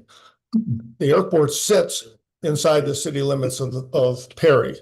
So Perry, by legislation, Perry and Houston County gets all the revenue from the airport. So yes, there's ad valorem tax that they're getting from it. There's fuel tax revenue but the fuel tax revenue that the county gets comes back to the airport for airport utilization.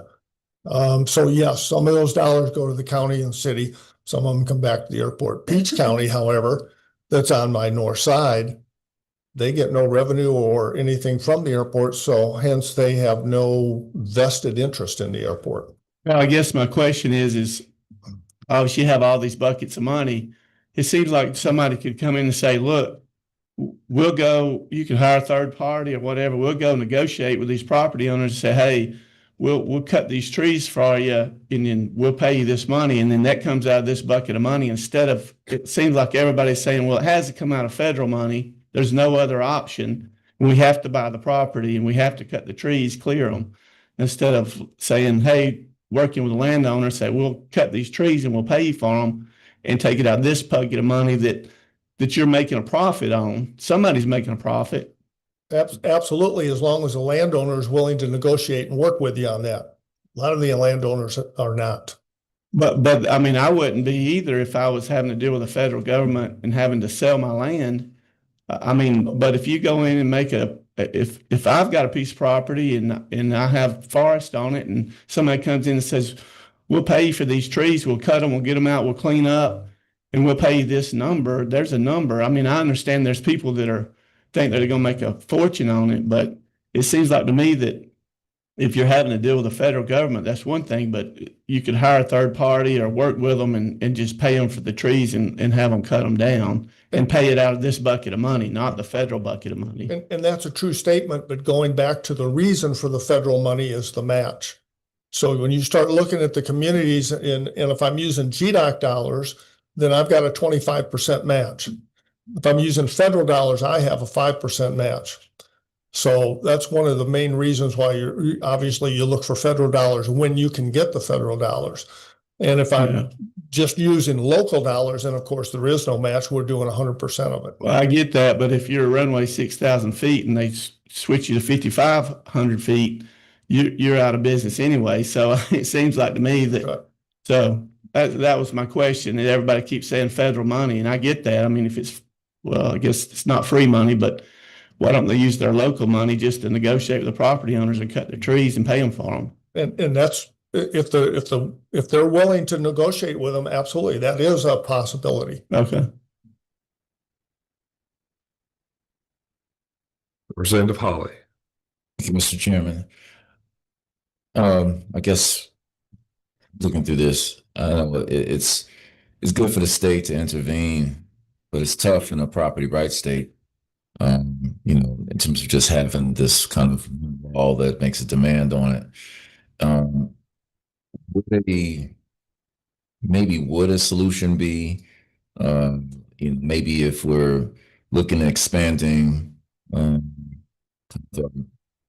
definitions for maybe our requirements for an airport authority or even the CIDs to include for those landowners who are in the area to be able to make a requirement that they be added in, as a way to at least negotiate some of the regulation down, so that therefore it doesn't take the state to come in and make a requirement. Have you seen that even as that? Is that actually a feasible, is a suggestion to have landowners required that are, if their property is going to be within range of incoming planes, and you need that to be cleared, because if you have an airport authority, or even maybe less a CID, but at least the airport authority running through the county, and they're being added into that, well, certainly, they can get because they have to deal with the issuance of bonds for the area that they would, be within the receiving end should they receive a federal match. Okay, I'm not sure I'm understanding the question. Sorry. So the airport authority, if you have one, like let's say, I don't know if Perry, if you have one. Perry is an airport authority. We are a separate authority. Got you. Is the landowners who have the trees that are right there within the area, are they themselves included in that authority? Like, no, okay. No, the airport authority is appointed by both the city of Perry and by Houston County. Membership is. So I know for instance, for the one in our county, our local members in the House and the Senate delegation, we appoint a person there because they have a particular interest. I'm asking, would it be wise to make it a requirement that a membership on that authority would have to reserve a seat for someone who actually has a vested interest, being that they're a property owner, if their property itself is actually within the direct flight path? Gotcha. And all I could tell you is that the legislation for our authority that gives us the authority states that it is the county and the city that appoint the individual. So yes, the county commissioner or the city of Perry could appoint that individual. Yes. Okay. And follow up some. Sure, please. Okay. Just would it, because we're just throwing everything on the board and just seeing what's possible, would you believe, if that were a requirement that we would put in, if we're as a state to intervene into that, would it be better on our end to make that a requirement that they do, that you assign kind of a grandfather position to a landowner that's in there, that they actually have to have a seat there so that they're included in? So as long as it's not all the landowners, because my entire board then would be the landowners. It wouldn't be anybody that operates airplanes or operates on the airport. It would be all of the landowners. If it was a requirement for a single landowner to be one of the landowners to be on the board. The majority landowner. Yeah. Okay. Thank you. Okie S. Smith, please. Think it out loud again. No, this is a pretty simple question. Those landowners that we're discussing about the trees that you showed, have they been approached? Yes. They have been approached. Not all of them, but 3 of them have been approached, and we are in negotiations with them at this time. And it's touch and go. That's good. Got the same question I had.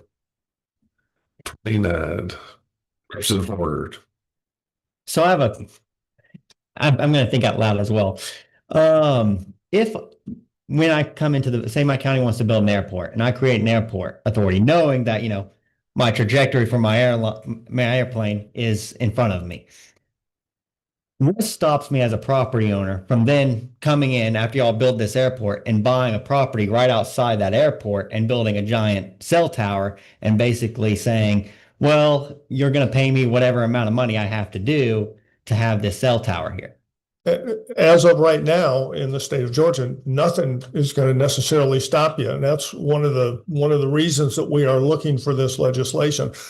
So if my farmer, to use an example, if the farmer at the north end of my runway gets approached by Verizon, who says, I want to put up a 350-foot tower, and they file the 7460 with the FAA, and the FAA comes back and says that's restricted, there's nothing to stop them from saying, so what, we're going to build it anyway, at which time the FAA is going to say, you know what, your 5,000-foot runway just became 3,000 feet. Follow up, Chairman? Yes, sir. Now, vice versa. I mean, airports and trajectories and geometry have been around, for 100 years. When we built these airports, why was this not, I don't like creating additional problems and just solving one problem at a time. Why wasn't this solved when we built built the airports? Why wasn't this thought of, hey, maybe we should have, an extra, not, 3 miles, but a mile of additional property because we know this problem's going to come about? That one I can't answer for you. Thank you. Thank you. Jim, thank you. Thank Y'all you. done a great job at your airport, and your community has. Okay, next we have Miss Hope with Vernon Lee. I think, Vernon, you want to start off and introduce your folks. Whatever your instructions are, Mr. Chairman. Mr. Chairman, members of the committee, just today with the General Aviation Airports Association, they have their current president, which is Davin Welter. He's with the Athens Airport. All the UGA fans, he's busy on those weekends. Yeah. And Mario Evans, which is with us today. You guys have met him. He's the former manager of the PDK Airport, which is the second busiest airport in the state. And today, which will speak on behalf of the association, is Hope Macaluso. She's the aviation director at Atlanta Regional Airport, which is Falcon Field down in Peachtree City, or should we say Chick-fil-A's airport.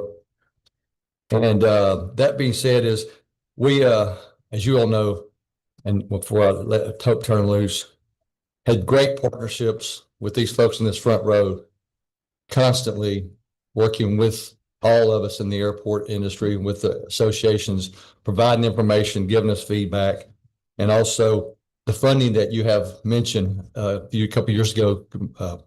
You did a statewide study committee, and I think you all came up with a minimum of $100 million just to maintain what we already have out there, not including the growth that is needed and so forth. And so the 2 years ago, the legislature approved $99 million out of the budget. And that was some of that chunk of that went to specific airport projects, and the other 47 million went to statewide to fund all those airports. And then last year, and where we are right now, handing over is at 46 million. And so funding is ongoing, it is needed, but those numbers, I think, Mr. Chairman, your committee came up with those. And so with that being said, Hope Macaluso will be speaking on behalf of the General Aviation today.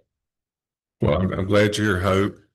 Ever since I became chairman of this committee, I've gotten to know you. You're very passionate about management of airports and making them better for their communities. And we're glad you're here today. I am. Thank you so much. I have a prepared statement, and I know it's getting close to lunchtime, and I see some droopy eyes. I get that. So I won't take up a whole lot of your time. I do want to kind of address some of the comments that I've heard going into this. Once the navigation easement is purchased, so off the end of the runway, you've purchased the easement, that property owner has been paid for that. That's their payment. Now, I have an easement off the end of my runway. It's a golf course. It's a high-end golf course. So they had a closure 3 years ago. We took advantage of that. The airport paid to have 100 trees removed. And then this year, we reimbursed them $30,000 to replant on another area of the golf course because they have some arbor commitment that they have. Not every airport is able to do that. We're lucky that this airport that I am involved with, we're doing really well. And so we're able to do that. Not a lot of these rural airports cannot. And a lot of the rural airports, some of them are managed by, it could be Public Works from the county, and they may not even have a dedicated airport manager. An example of that, Meriwether County, Warm Springs, which is, my home is in Meriwether County. I recently I testified in front of their Planning and Zoning Committee because a cell tower was planned less than half a mile from the airport. And so Planning and Zoning had the nice sense to not recommend that tower go in. Well, the county commissioners okayed it anyway. So even though all this is in place, that doesn't mean local decisions can't be made that affect an asset that both not only the federal government, but the state has put funds into, and local funding. So even though that's in place locally, things happen.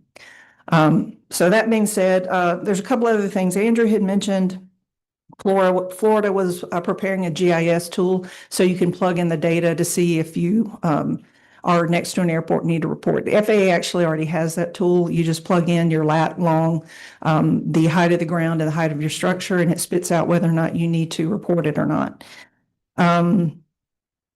And just real quickly, what Part 77 is, that's been bounced around a bit. That's the FAA regulation that regulates the surfaces around the airport in which obstructions need to be reported. It doesn't necessarily mean it's a hazard. So once it's reviewed by the FAA, they can come back and say, put a light on it and it's fine. So that it's not a no-go item just because something penetrates that surface. It just means the FAA has to study it.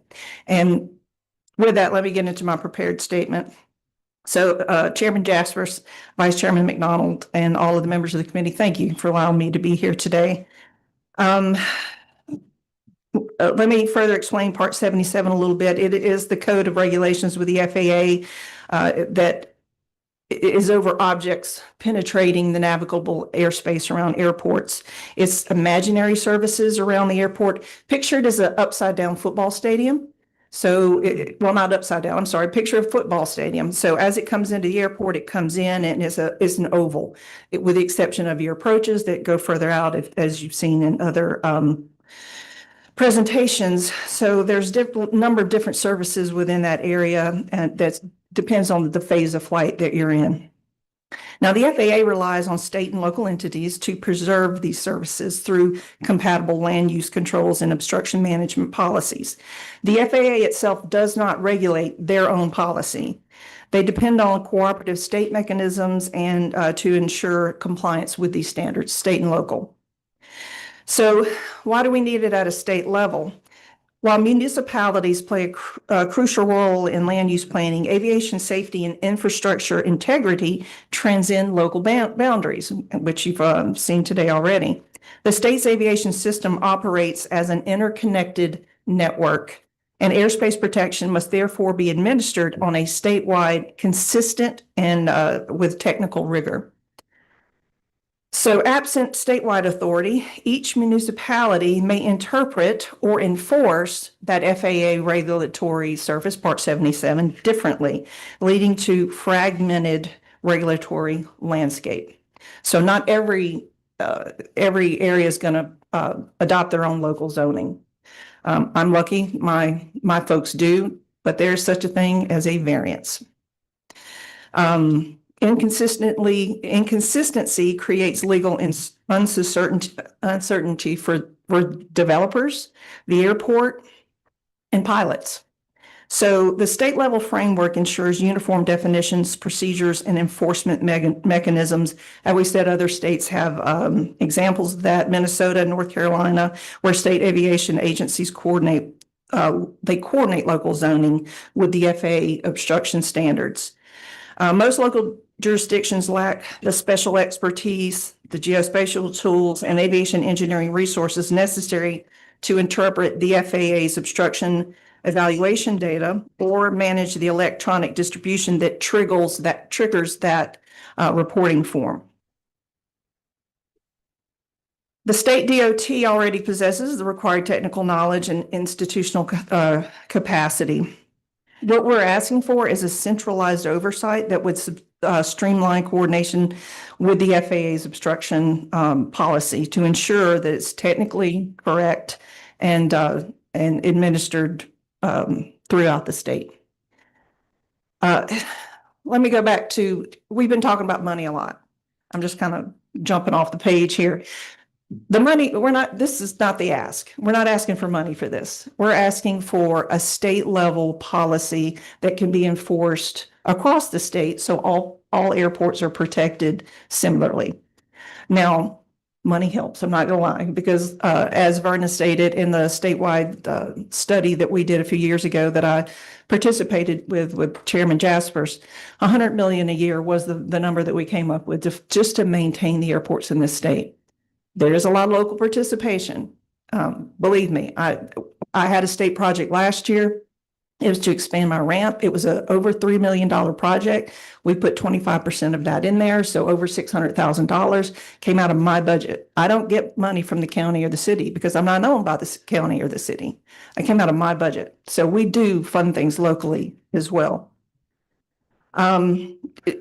As Jim stated, just the economic impact on the businesses that use the airports in this state, it would be a shame to spend $3 million on a piece of concrete and then somebody throw up a cell tower on the end of the runway and now they can't use that runway or the concrete the state just spent a few $1 million on. So that's what we're looking for, is just a statewide policy to protect the airspace around the airports, and don't leave it at the local level, because we all know politics are involved, especially at a local level. So there could be a project that comes up that the local folks may not understand the importance of the airport or the money that's been put into that facility. So we don't really want to leave it up to those folks to do that. We'd rather have state oversight for that. And again, this is not a money ask. It's a policy ask.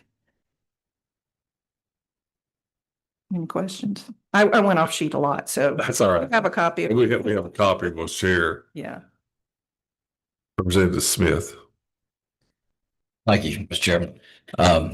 Ms. Hope, how long have you been involved in aviation? Oh, Lord.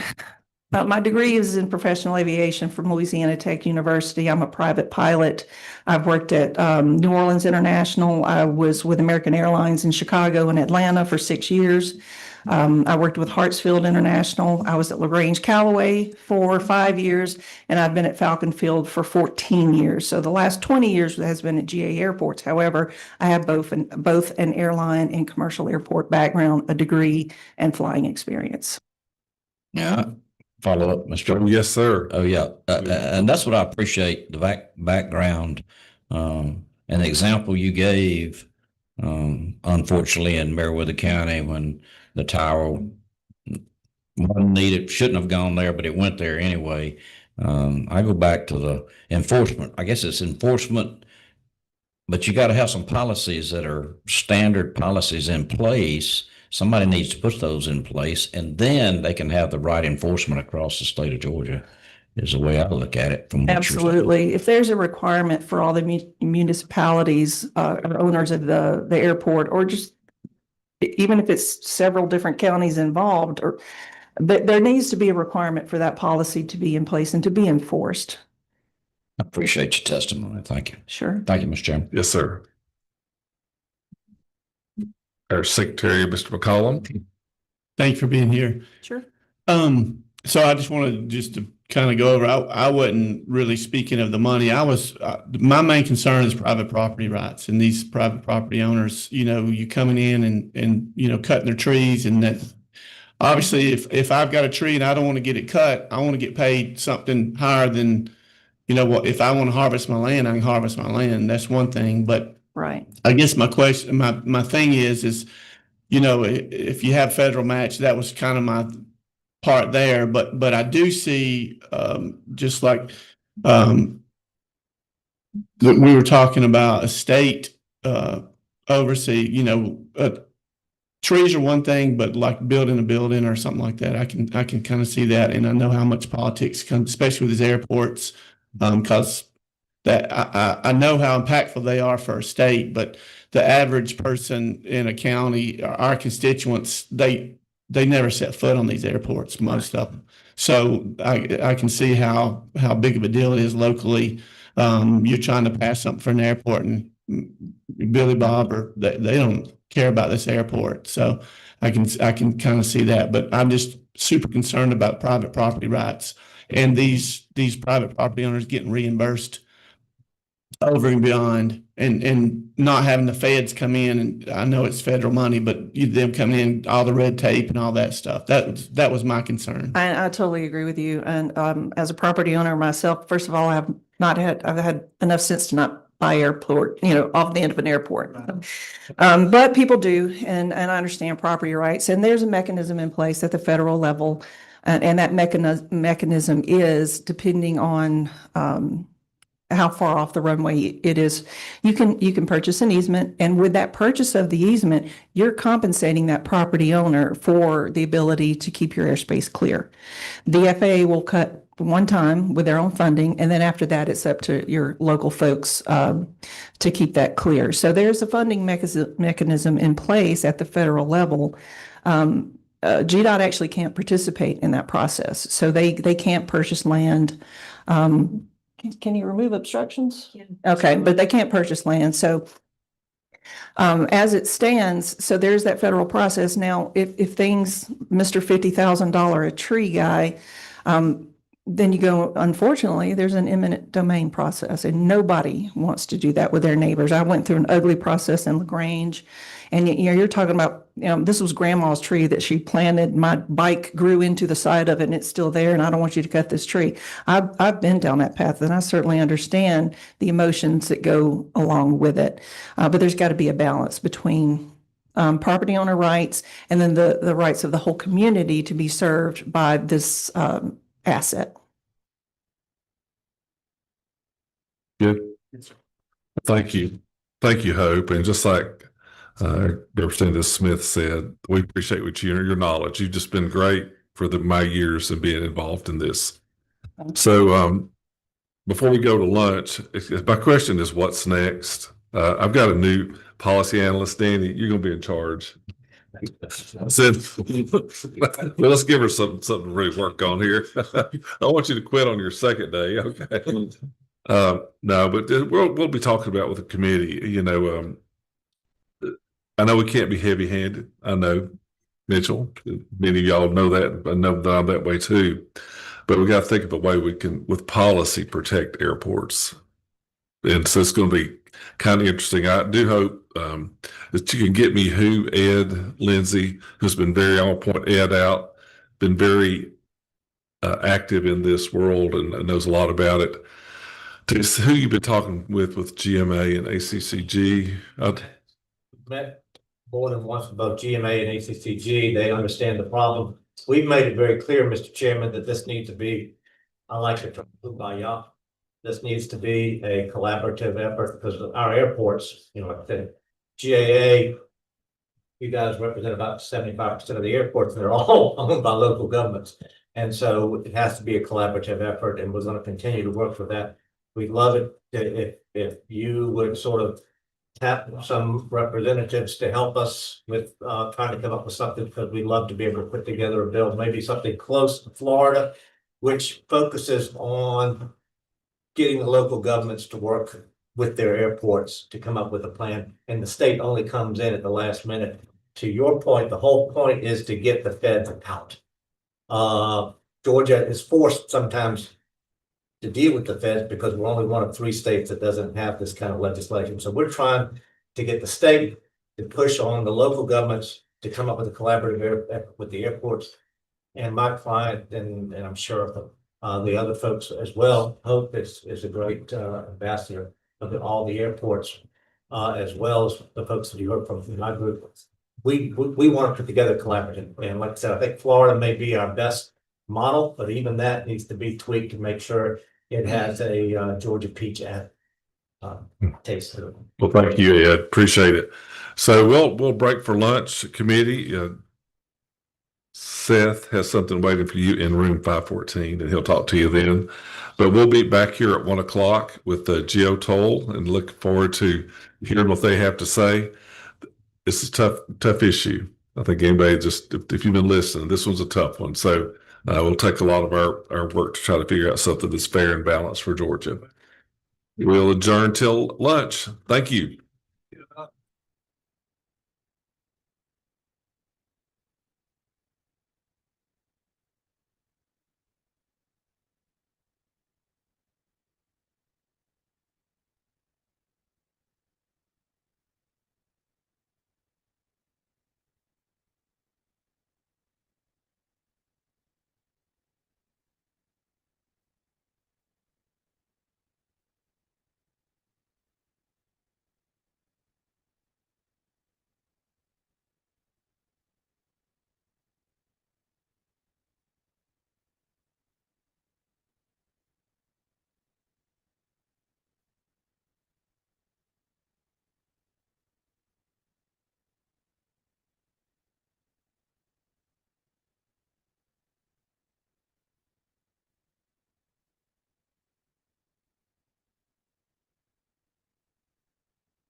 All right, we'll go ahead and get a seat here. We'll get started in just a minute or two.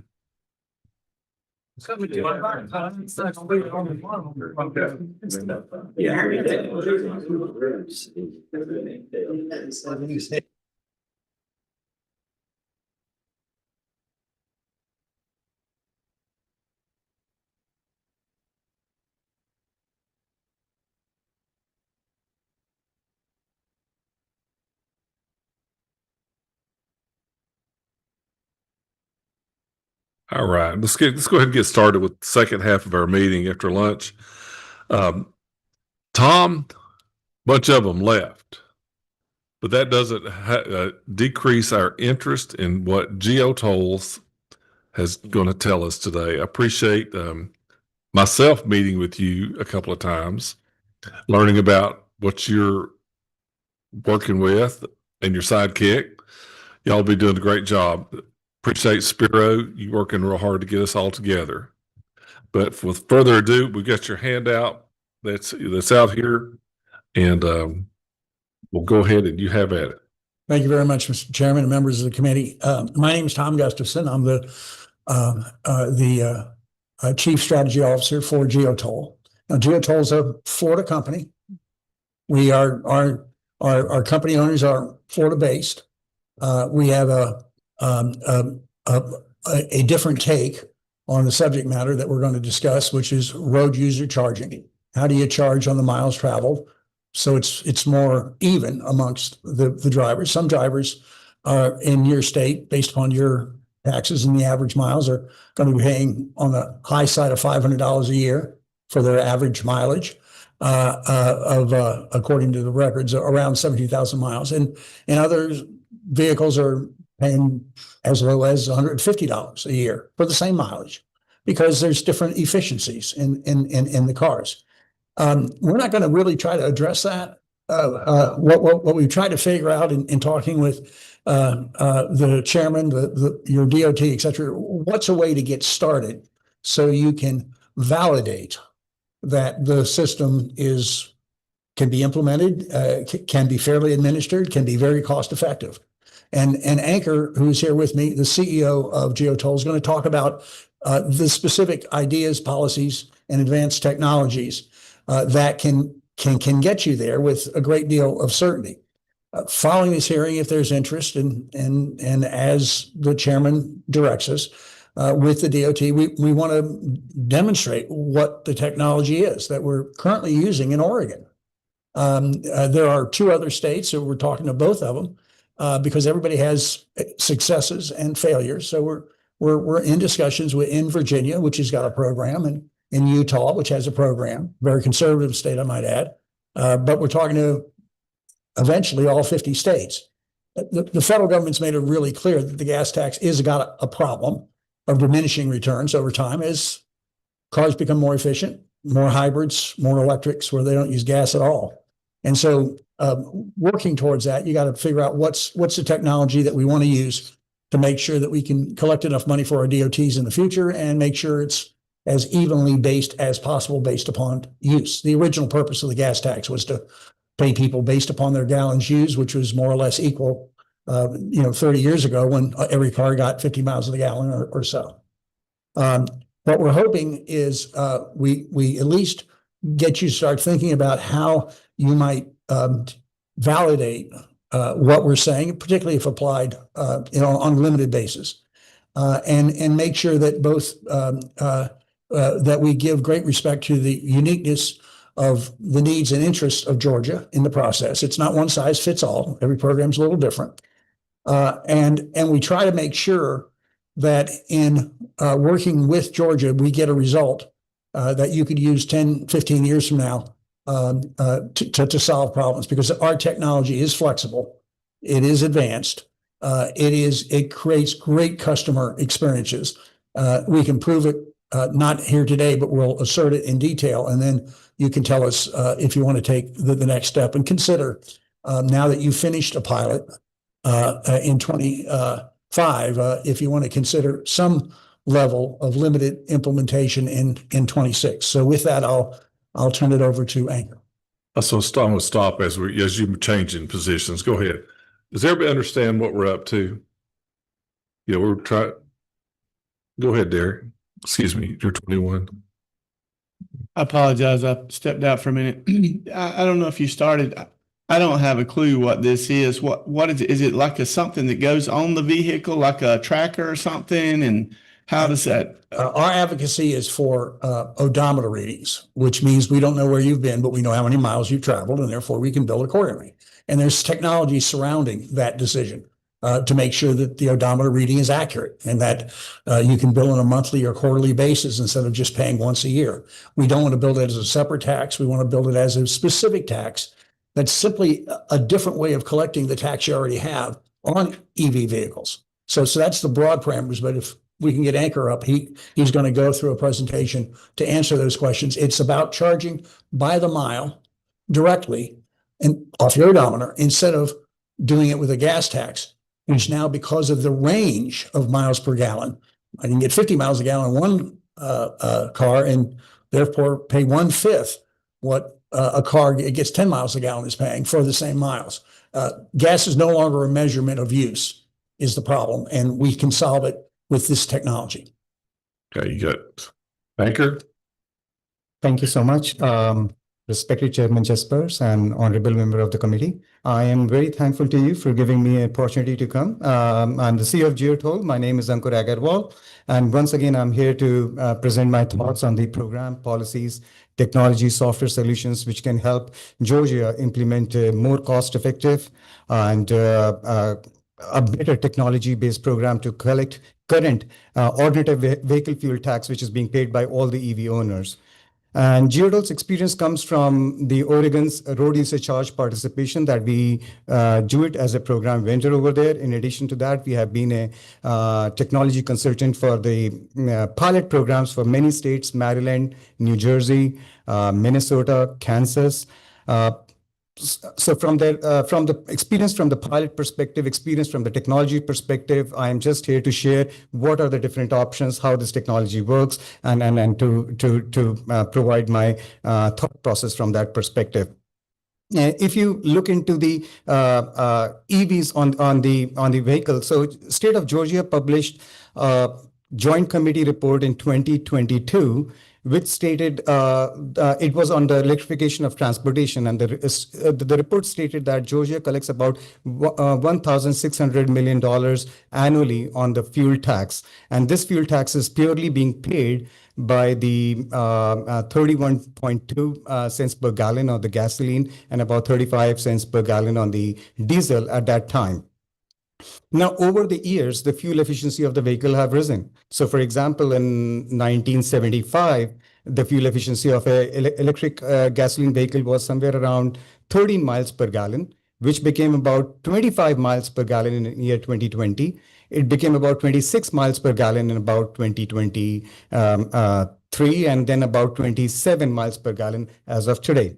So several states across the nation, they have expressed their concern around the declining fuel tax revenue that they will collect as a result of that.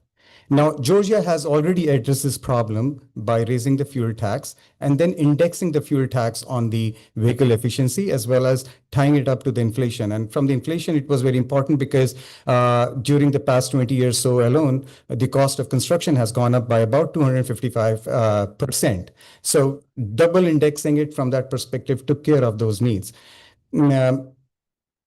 Those were for the vehicle, which were the gasoline vehicle. But then every state now has a fleet of electric vehicles, and state of Georgia has one of the largest fleet of electric vehicles from that perspective.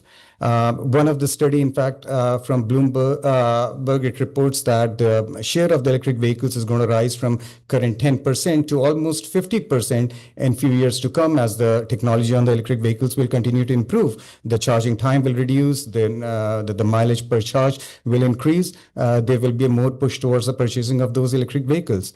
Now, electric vehicles consume no fuel, and hence the electric vehicles pay no tax, which is the fuel tax.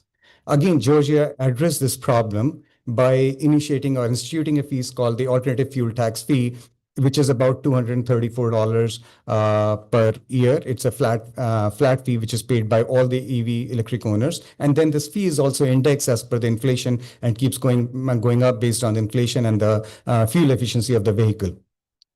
Now, again, the premises of the fuel tax is always that this tax is based on the usage. If you drive, you pay the tax associated with it. The electric vehicle fee, which is currently instituted, it's a flat fee that everybody pays regardless of the number of miles that they drive.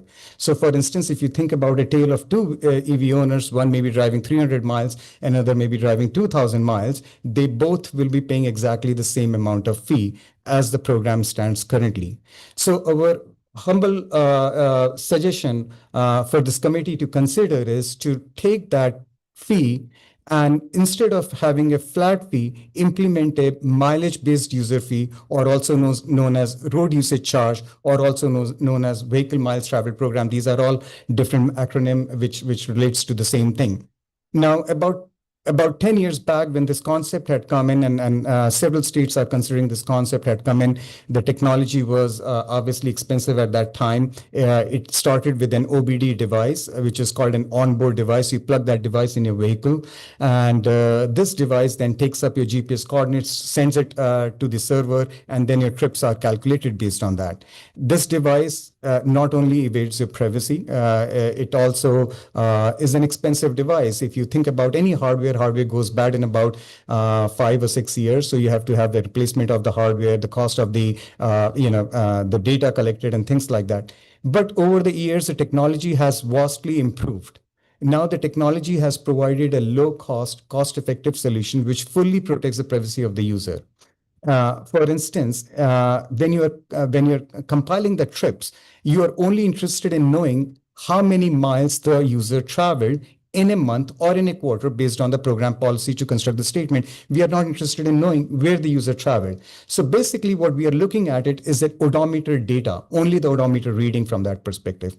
There are two very good technologies to report such data. One is telematics. For instance, we are fully integrated with Tesla and Stellantis, and through the third party, we are integrated with multiple vehicles. So based upon the consumer's permission, we get directly only the odometer reading of the vehicle from the manufacturer. No data about the driving history, no data about where you drove. All we are getting is once in a month or once in a quarter, based on the program, how many miles the user drove. And then you can compute the difference of the mile from the previous month or previous quarter and compute how many miles are driven. The second such technology is a mobile app. It's a very smart and very simple user-friendly mobile app. The consumers download it from the iOS or an Android market space. They take a picture of a odometer dashboard. It is a live image that gets submitted. It does all the magic behind it. It sounds very simple. It's an extremely complicated AI-driven app because it's a live image that gets submitted. It cannot be stored. It cannot be touched. Otherwise, the image could be obviously altered. Second big issue is that if you think about that the vehicle, or instance, take a Tesla, there would be thousands of Teslas whose dashboard will look exactly the same. So how would you know that you have submitted the image for one Tesla versus another? And these are all the magic that the system automatically does behind the scene, keeping it completely simple to utilize for the user. So the technology is there to provide a very simple, cost-effective, user-friendly way of reporting the data to the for this program. The mileage messages can be constructed out of that. The program can then charge the users based on the number of miles they drive, as opposed to paying a flat fee. So this is not any new tax increase. It is just a replacement of your current alternative fuel vehicle tax fee to an equivalent fee based upon the user's driving. That is our proposal or our suggestion or our request for the committee to consider. And I'm once again very thankful for this opportunity, and I'm here to answer any questions related to this program.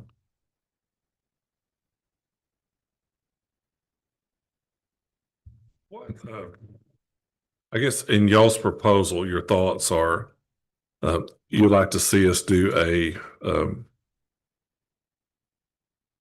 sample group. I forget, I can't think of the appropriate word. to see how it worked. Why are you going toward personal use and not commercial? Seems like, because I think the from my vantage point looking at this, because I'm all about trying to capture as much gas tax money as I can. No regrets about that at all. I'm losing the most money on my end on commercial because they're driving 1,000 miles a day in some cases. I mean, or not, maybe not, but let's say 300 miles a day. I'm losing there. Is there a reason why your thoughts are doing it on personal vehicles instead of commercial? Our thoughts were mainly motivated from the fact that you have the AFV fee, which is instituted today. And this was my understanding that the AFV fees only apply to the non-commercial vehicle. So to replace that fee with a fee which will be an equivalent fee, it will be more equitable and fair to charge. But if the committee wants to consider, that would be. That's good. What happens in Oregon and these other states when they do, because they're fully implemented? If someone, you get a bill, you don't pay it. Does it go like on your tag fee or something? How does that reconcile? Yeah, very interesting question. So what happens is, let's say that there was a 1,000 miles I drove for this month or for this quarter, and from a simplification perspective, my RUC rate was 2 cents from a simple perspective. So there was a $20 bill that was there. So the bill will keep going there for, let's say, 3 months recurring, and you are behind. And after that, there are a couple of program policies that you can develop. One of the good effective policy could be you put a registration hold on the vehicle that you go for a renewal next time you have to clear, because that's a fuel tax that you have not paid, and you will have to clear it in order to renew your registration. So that would be one simple way of doing that. And again, these are some of the program policies that you would develop. Our job is to suggest some of those program policies to implement a cost-effective program. For example, this OBD case I was giving you, if you use this device for implementing all GPS based, so it invades the privacy, at the same time, it raises the program cost by almost 10%. Similar thing could be you encourage the participant to pay automatically through ACH, like several of the utility bill, as opposed to paying through the credit card. And what would that do is it would reduce your cost by 2 to 3%, and the people can pay as a convenience fee, still whoever wants to pay for that. And another one of the big program policy, which is usually very effective, is you want to achieve economy of scale. So you want to incentivize the EV owners to participate with the program. And that way you distribute those costs, and per user, the cost comes into a much less than 10%, which is able to achieve economy of scale for you. And it becomes a cost-effective program where most of the dollars are utilized for the purpose they are being raised for. Okay, got that. Mr. Secretary, Mr. McCollum. Thank you, Mr. Chairman. So my brain's really small, and these numbers, when I start thinking about stuff. So if you have a gas tax now, 31 cents, right, for roughly, and I got a vehicle that does 10 miles a gallon, you're obviously going to pay more gas tax versus a vehicle that gets 50 miles a gallon. So talk me through how, and obviously I know we would set the percentage, the fee and all those things. So what would be, say you drove 1,500 miles a month, what do you have these in other states? What, I guess my question is what would that bill look like? And then on top of that, so if you had an average, usually somebody drives 15 to 20,000 miles a year, and now we're doing a flat fee, could you potentially say, if we did this, because I'm thinking, I've heard something the other day, 70 or 80% of people are living paycheck to paycheck, probably not people that are driving EVs, but I'm just thinking if they get get a bill now, when we pump the gas, we know we're paying it, and paying as you go. would it be possible that you just put it on your tag when you go get your tag? It's tracked, obviously, and everybody in their minds knows they drove 10,000 miles. And then when you go get your tag, you pay that one-time fee then with your tag, instead of doing the monthly thing. Sorry for so many questions, but I'm just curious. No, Honorable Chairman and respected members, excellent question. The question, as I understood, is that instead of paying this as a monthly fee, so first part was that what would be that fee? So from the perspective of what that fee would look like, so let's assume that an average, and I was looking into the data for Georgia vehicle owner driving, and the average was about 15,000 to 17,000 miles being driven by a regular vehicle owner. Electric vehicle owner tend to drive a little bit less, but again, that's a data. So let's assume that electric vehicle owners are driving about 12,000 miles a year or 1,000 miles a month.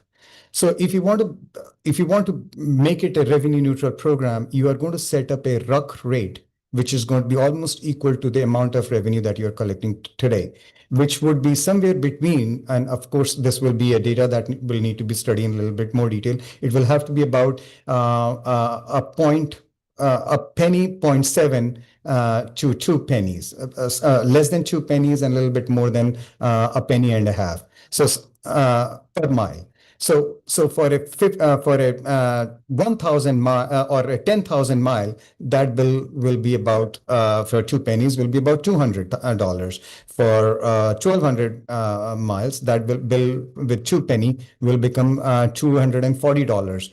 So people are looking about $20 on an average as a bill to be paying in monthly. Now, the second part of the question is that can we pay that in one installment, as opposed to paying it on a monthly basis or a quarterly basis? So that is your current program implementation, which is the alternative fuel vehicle fee, which is a one installation, but it's a fixed fee. Now, it is easier for the consumers if you see that you are telling them to pay a $15 or $20 fee on a monthly basis, or a $60 fee on a quarterly basis, as opposed to charging them $240 a flat fee in a year.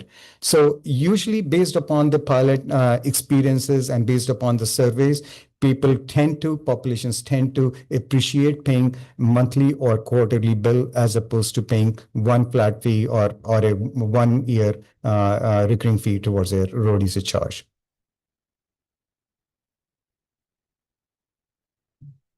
But if I might. Certainly, please, go ahead. That's part of your policy decisions. If you want to give the car owner the option, well, they can just pay the flat fee. It's currently $235. Or if they say, I'd rather pay by the month on the mileage, and they say, fine, we'll do that. So that's easy to create a flexible program if you think you want people to have those choices. But in your current law, they pay it up front. What we have suggested is using on EVs only an equivalent revenue stream. Could be done based upon a per month or per quarter. Now, by the way, there is a difference. Once a month may be something you don't want to do, even if it's only $20. You're busy. You don't want to do it. Well, then do it once a quarter. Okay. Well, once a quarter would be $60 a quarter instead. And so you can create in the program the flexibility for each EV owner who chooses to become part of the program because they don't want to pay the EV fee up front with registration, the options to make the payments consistent and to be able to change it so that they pay it once a month, they don't like it, or they don't pay. It all accumulates to the end of the year anyway. A lot of this is policy that you make. We just have the technology that'll capture the information and send the bill out however you want it sent and make sure that nobody gets double taxed. And at least what we're recommending is limiting it to AVs who are already tech savvy, who already have experienced these kind of payment systems. And our job is to make it, or whoever the DOT hires, is to make it so customer friendly that it's a program that gains wider acceptance over time. There's nothing like a good, strong sample of your car drivers, EVs being the one that we're recommending, to and to make sure it's revenue neutral, so it's not a new tax, and we're just collecting it in a new and more advanced way than a flat fee at the beginning of the year. It's just an option that can be offered. I want to interrupt just a second. Tom, you didn't really introduce yourself and your background. I think we sold you short a few minutes ago. Let the committee know a little bit about you. I was the Florida DOT's bad boy for 14 years. Everything that they ever needed done, I did for them. And I got to be chairman of transportation for 2 years when we rewrote their transportation code and changed their whole turnpike to be able to double up on the number of toll roads in Florida. I'm the one who thought up how to do Tri-Rail using interstate funds, a railroad system that got funded through that, and a lot of other innovative approaches. There were 2 big gas taxes while I was around, one when I was chairman of transportation, and the biggest one was when I was speaker of the House. So DOT is a place I know how to work through intellectually to figure out how to get the money the DOT needs and how to make it as less painful as possible to the taxpayer. The entire nation is moving towards road user charge. You can join it today and be a pioneer, or you can join it in 20 years and work off whoever else did. We're looking at a 50-state play. There are 4 states in play. We think Georgia is a good place, like Utah, as a conservative Republican state, to start testing out what works and what doesn't without raising taxes. And in this case, focused on EVs, so that once they're comfortable with it, well, then you can decide what to do after that. It'll take 2 or 3 years of implementation to be able to show you what they already know in Oregon and Virginia and in Utah, that this is a good way to help equalize how much everybody pays, particularly within the EV market in this case. I thought everybody would like to hear that. Go ahead. You had a question, Derek. So I guess I'm thinking through it now, which it actually makes more sense to me now, which is amazing. But so if you would want to incentivize people to get on the quarterly billing. So we've got it set at roughly 12,000 miles now from your calculations. So would you suggest, and I was asking, could your equipment track it and then they just pay that at the end of the year? It'd be that amount. But now that I'm thinking through it, would it be better to raise that to 15,000 or 20,000 miles for the flat fee? And then if they obviously know they drive less than that, then they would sign up for this. If they know they drive 10,000 miles, they would get obviously a huge discount. Is that a wrong thinking, or? It isn't wrong, but there has to be, once there's a general policy decision, this is something you want to No, I know. Is we work with the DOT, we get the economists involved, they project it out. Okay. And the goal is, how do you create an equal pile of money at the end of the year that was equal to what they would have gotten with just a flat fee? To the extent you want to, you give the EV owners choices. So some join and some don't. And then what you get is a whole body of people getting used to the fact that it's a lot easier to pay off your cell phone once a month or once a quarter than it is either upfront or at the end of the year, because you don't have sticker shock. And again, the market will tell you that if you give it flexibility in your policy, in the legislation. Our technologies will simply make it easy for you to do it any way you want at a very low cost to collect, because we want most of the money over in the hands of the DOT to go do their job.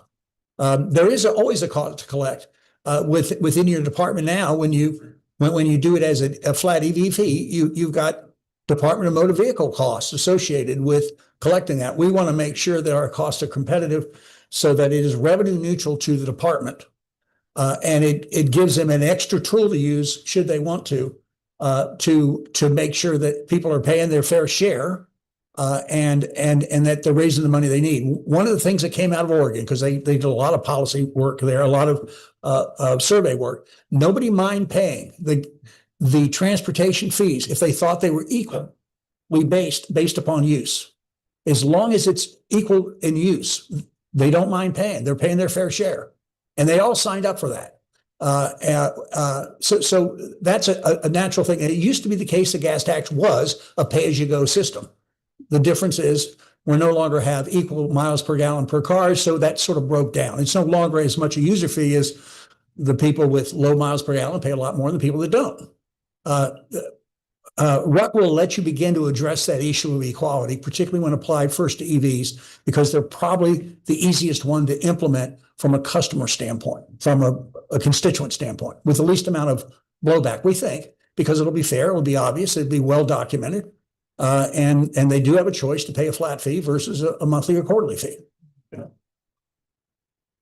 Representative Horner. Thank you, Jim.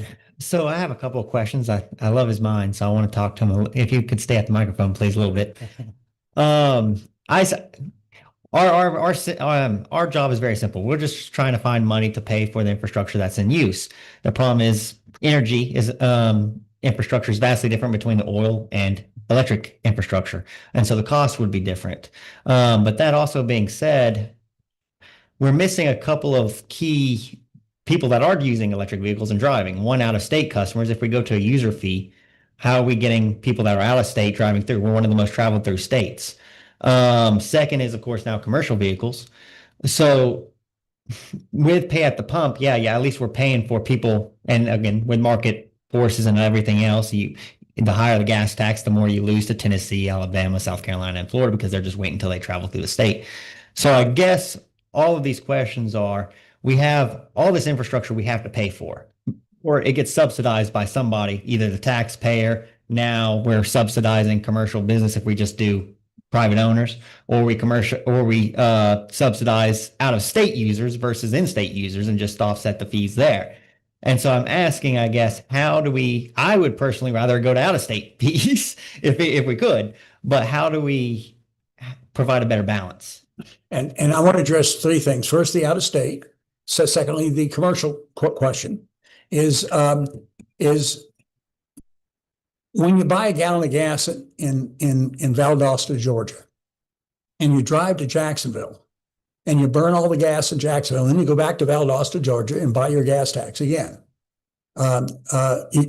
Taxes go to Georgia, even if you travel the miles in Florida, and vice versa. So you already have that problem. It's in the gas tax. It's in the nature of the fact that you can fill up in one state and drive in another. We think we can address that over time, but only until we get a cluster of states willing to do it. So our focus is, we're this month talking to folks in Virginia to see if they won't open that up a little bit. We'll be talking to North Carolina, South Carolina very shortly after that. Courtesy information like you do with truck taxes. And the information you trade is how much of these miles were in one state versus another. And you start to sort that out. Now it involves other technology, and we got to ease into it, because if you throw everything out, you don't want to kill good chasing great. So applying it just to EVs is the easy thing to do, that is sort of bulletproof from our experience, and it won't go wrong. And in 2 or 3 years, you'll be saying, well, what else can we do? As to commercial vehicles, we'd love to apply to commercial vehicles just to collect it. I'm very much aware you've got a fee for non-commercial alternative fuel vehicles, and you got another fee a little higher for the commercial ones. We'd love to incorporate both, but again, we'd have to start rethinking that with the committee, with the department, to just make sure, how do you do it so that nobody's upset? Because you don't want to upset everybody, and you want to make clear that it's not a new tax. It's a new, more flexible way of collecting it. And if you can get that message through, then at least you'll be able to experiment with the technology you currently don't know about. And therefore, once you get the technology working, you can figure out to where and how you would expand it over time. But all the problems are solvable, but they're not solvable the first day. You got to get up, you got to get operating. You got to look at the technology, see now how else can we use this technology to fill a void that we have, a problem we have. There is one thing we did in Michigan in a bill that we were writing there, helping to write, at their request. A lot of folks in the upper peninsula of Michigan do all their medicine going to Wisconsin at the city, at where? For medical care. Yeah, but the city in Wisconsin, where the football team is. Green Bay. So they all drive to Green Bay. They don't want to pay for miles traveled going to Green Bay. And so what we worked out with them, similar to what we did in Oregon, is, okay, as a driver, if I have consistently going down to see a doctor because I've got a chronic problem. I'm there once a month. Where's your hotel bill? Where's your other evidence, your doctor's appointment? Send it in with a form and we'll give you a deduction because you can prove a credible fact. If I take a long vacation to Florida, I'm not going to come back for a month.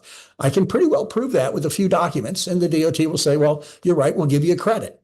So you can, on that basis, still pay the bill by odometer reading and then deduct something that is easy to prove that I was clearly out of state. It won't do for the random trip. It won't even do for the short trip, but for the long or consistent trips, you can take care of not charging people in Georgia for miles driven outside until you get a cluster. And then when you get a cluster, well, then you can share data with the other states and take your fair share. Just want to add, Mitchell, also, we're not talking about doing away with the taxing we do at charging at service stations and all that. This is not written. That's where you're picking up that out of state. So who else? Anybody else? Anybody else? No, sir. Okay. If I may add one more thing. Go ahead. Go ahead. One of the good effective program policy to continue to rise your enrollment could be that the committee may want to consider as a program cap. So you provide the road usage charge fee and you say that, okay, let's say your miles for an example is 2 cents or a penny and a half. And then we are going to cap at certain level, whatever the committee feels appropriate, that beyond this thing, I think everybody has already paid a fair share. We are not going to charge. This is going to be an equivalent of your current AFV that you do. What this allows, usually based upon our observation with other state, is that it allows all the EV owners to participate in that, distribute the cost, and implement a low cost program from that perspective. So program cap is one such good policy I would respectfully request the committee to consider from that point to reduce the overall cost on that.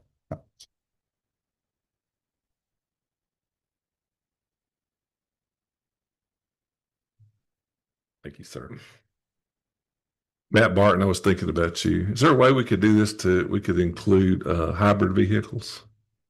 I think you need to be the best way to go first. Okay. Matt drives a lot every day. The courier should be charged extra. Okay. Picking on each other now. No, but it would help to know, we guesstimate 12,000. Whoops. We have to estimate how many miles the EVs are doing. I mean, if we did a program like this, it would also show what the actual average miles is, and then we could adjust the flat fee, knowing what they actually do. Sure. I know there's been a lot of surveys on it, but I don't know that people really. Right.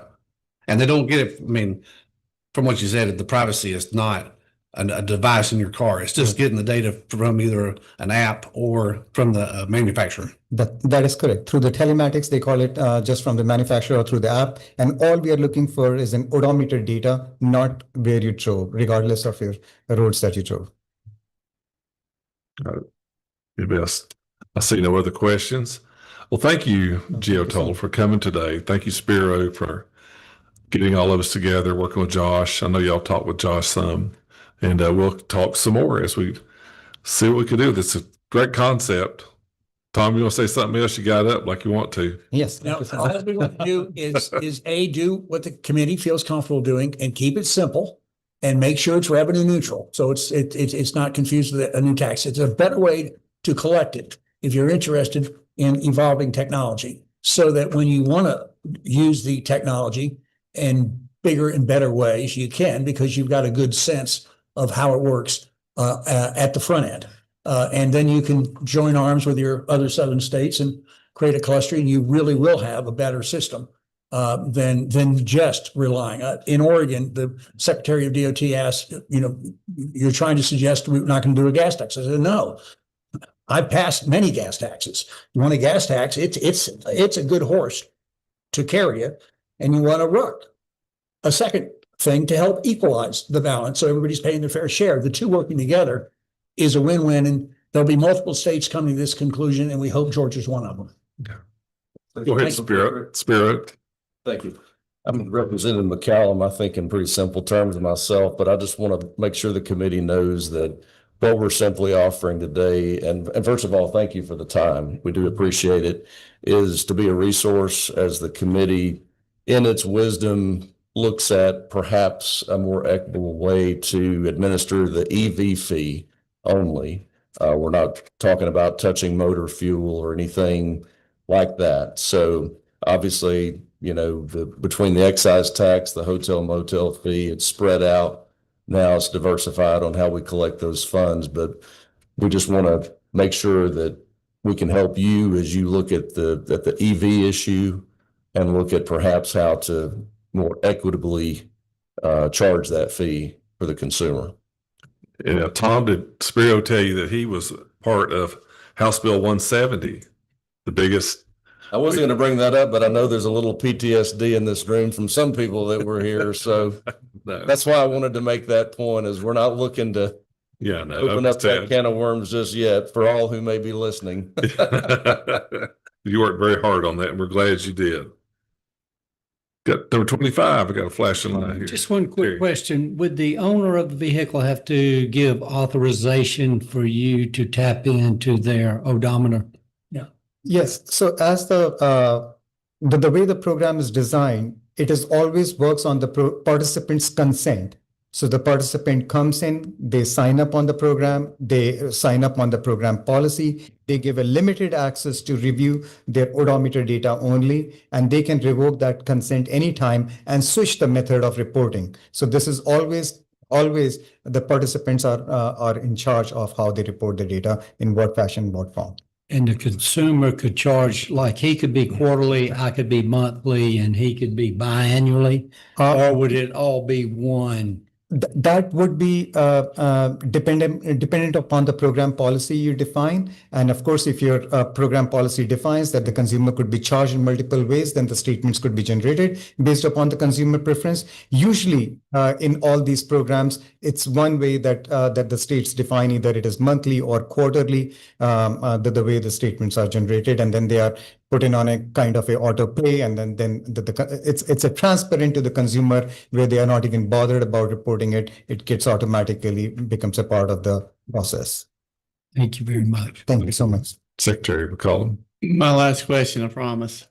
So is it not true? So make sure I have this in my mind. So right now we're charging $230 to $235 flat fee for every EV vehicle. Right. So potentially, if we used you, which I think in the long run it would, it could potentially be better, but we could actually decrease our money, but it's going to be better for our constituents, because if they drive 5,000 miles, instead of paying the $230, they can subscribe to your thing and pay the 5,000 miles. So overall, it's going to be better for our EV constituents. Am I not reading that correctly? No. Do what? No, No, right. If they're lower miles, but the max is going to be $230. The flat fee.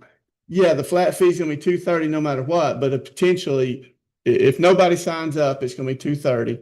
But if you choose to potentially save money, you sign up voluntarily, and you drive 10,000 miles, you would save money. Yeah. Am I reading that correctly? Yes, Is that right, Honorable. Tom? Yes, Honorable Member. Okay.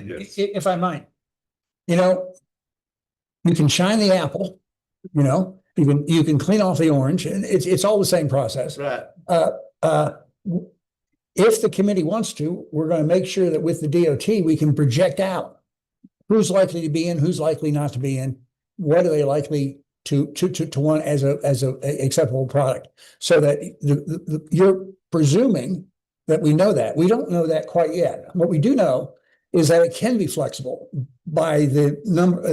In Virginia, they call it a mileage choice program. So they give people the choices, and the more choices you have, it gets more expensive. So the fewer choices is more cost effective, but you can make those decisions, and you can look at the situation where you want the vehicles to generate is just the same amount of money as the current one does. And so if some people are paying less, or others are paying more, and you've got the rate to play with. Is it 1.5? Is it 2.0? And we can do some modeling and check that out, so that we can pretty well predict how it will perform, so that the key thing is so that A, the customer's happy, B, they make the choice often enough to get economies of scale, And three, most important, that it generates about the same amount of money they would have gotten if they paid up front. And that's the tweaking of the bill that we haven't done yet. Because the first question is, do you want such a bill developed? And if so, how do we tweak it so the DOT can be comfortable enough? It's not a new tax. It'll raise the same amount of money. We're simply collecting it in a different way. Details to follow as we work out and project to the future. There will some people be paying more. They drive more miles than others. That's the beauty of this, is so that everybody's paying the same per mile to the extent humanly possible. Good point. Thank you. Do anybody online have a question or anything? Okay, good. Well, thank you. Thank you for being here from Florida today and sharing your knowledge with us. We'll get back with Spiro and you guys as we move along in this next legislative session. Thank you, Chair. Thank you so much. Thank you, committee, for being here. Be safe driving home. This meeting is adjourned.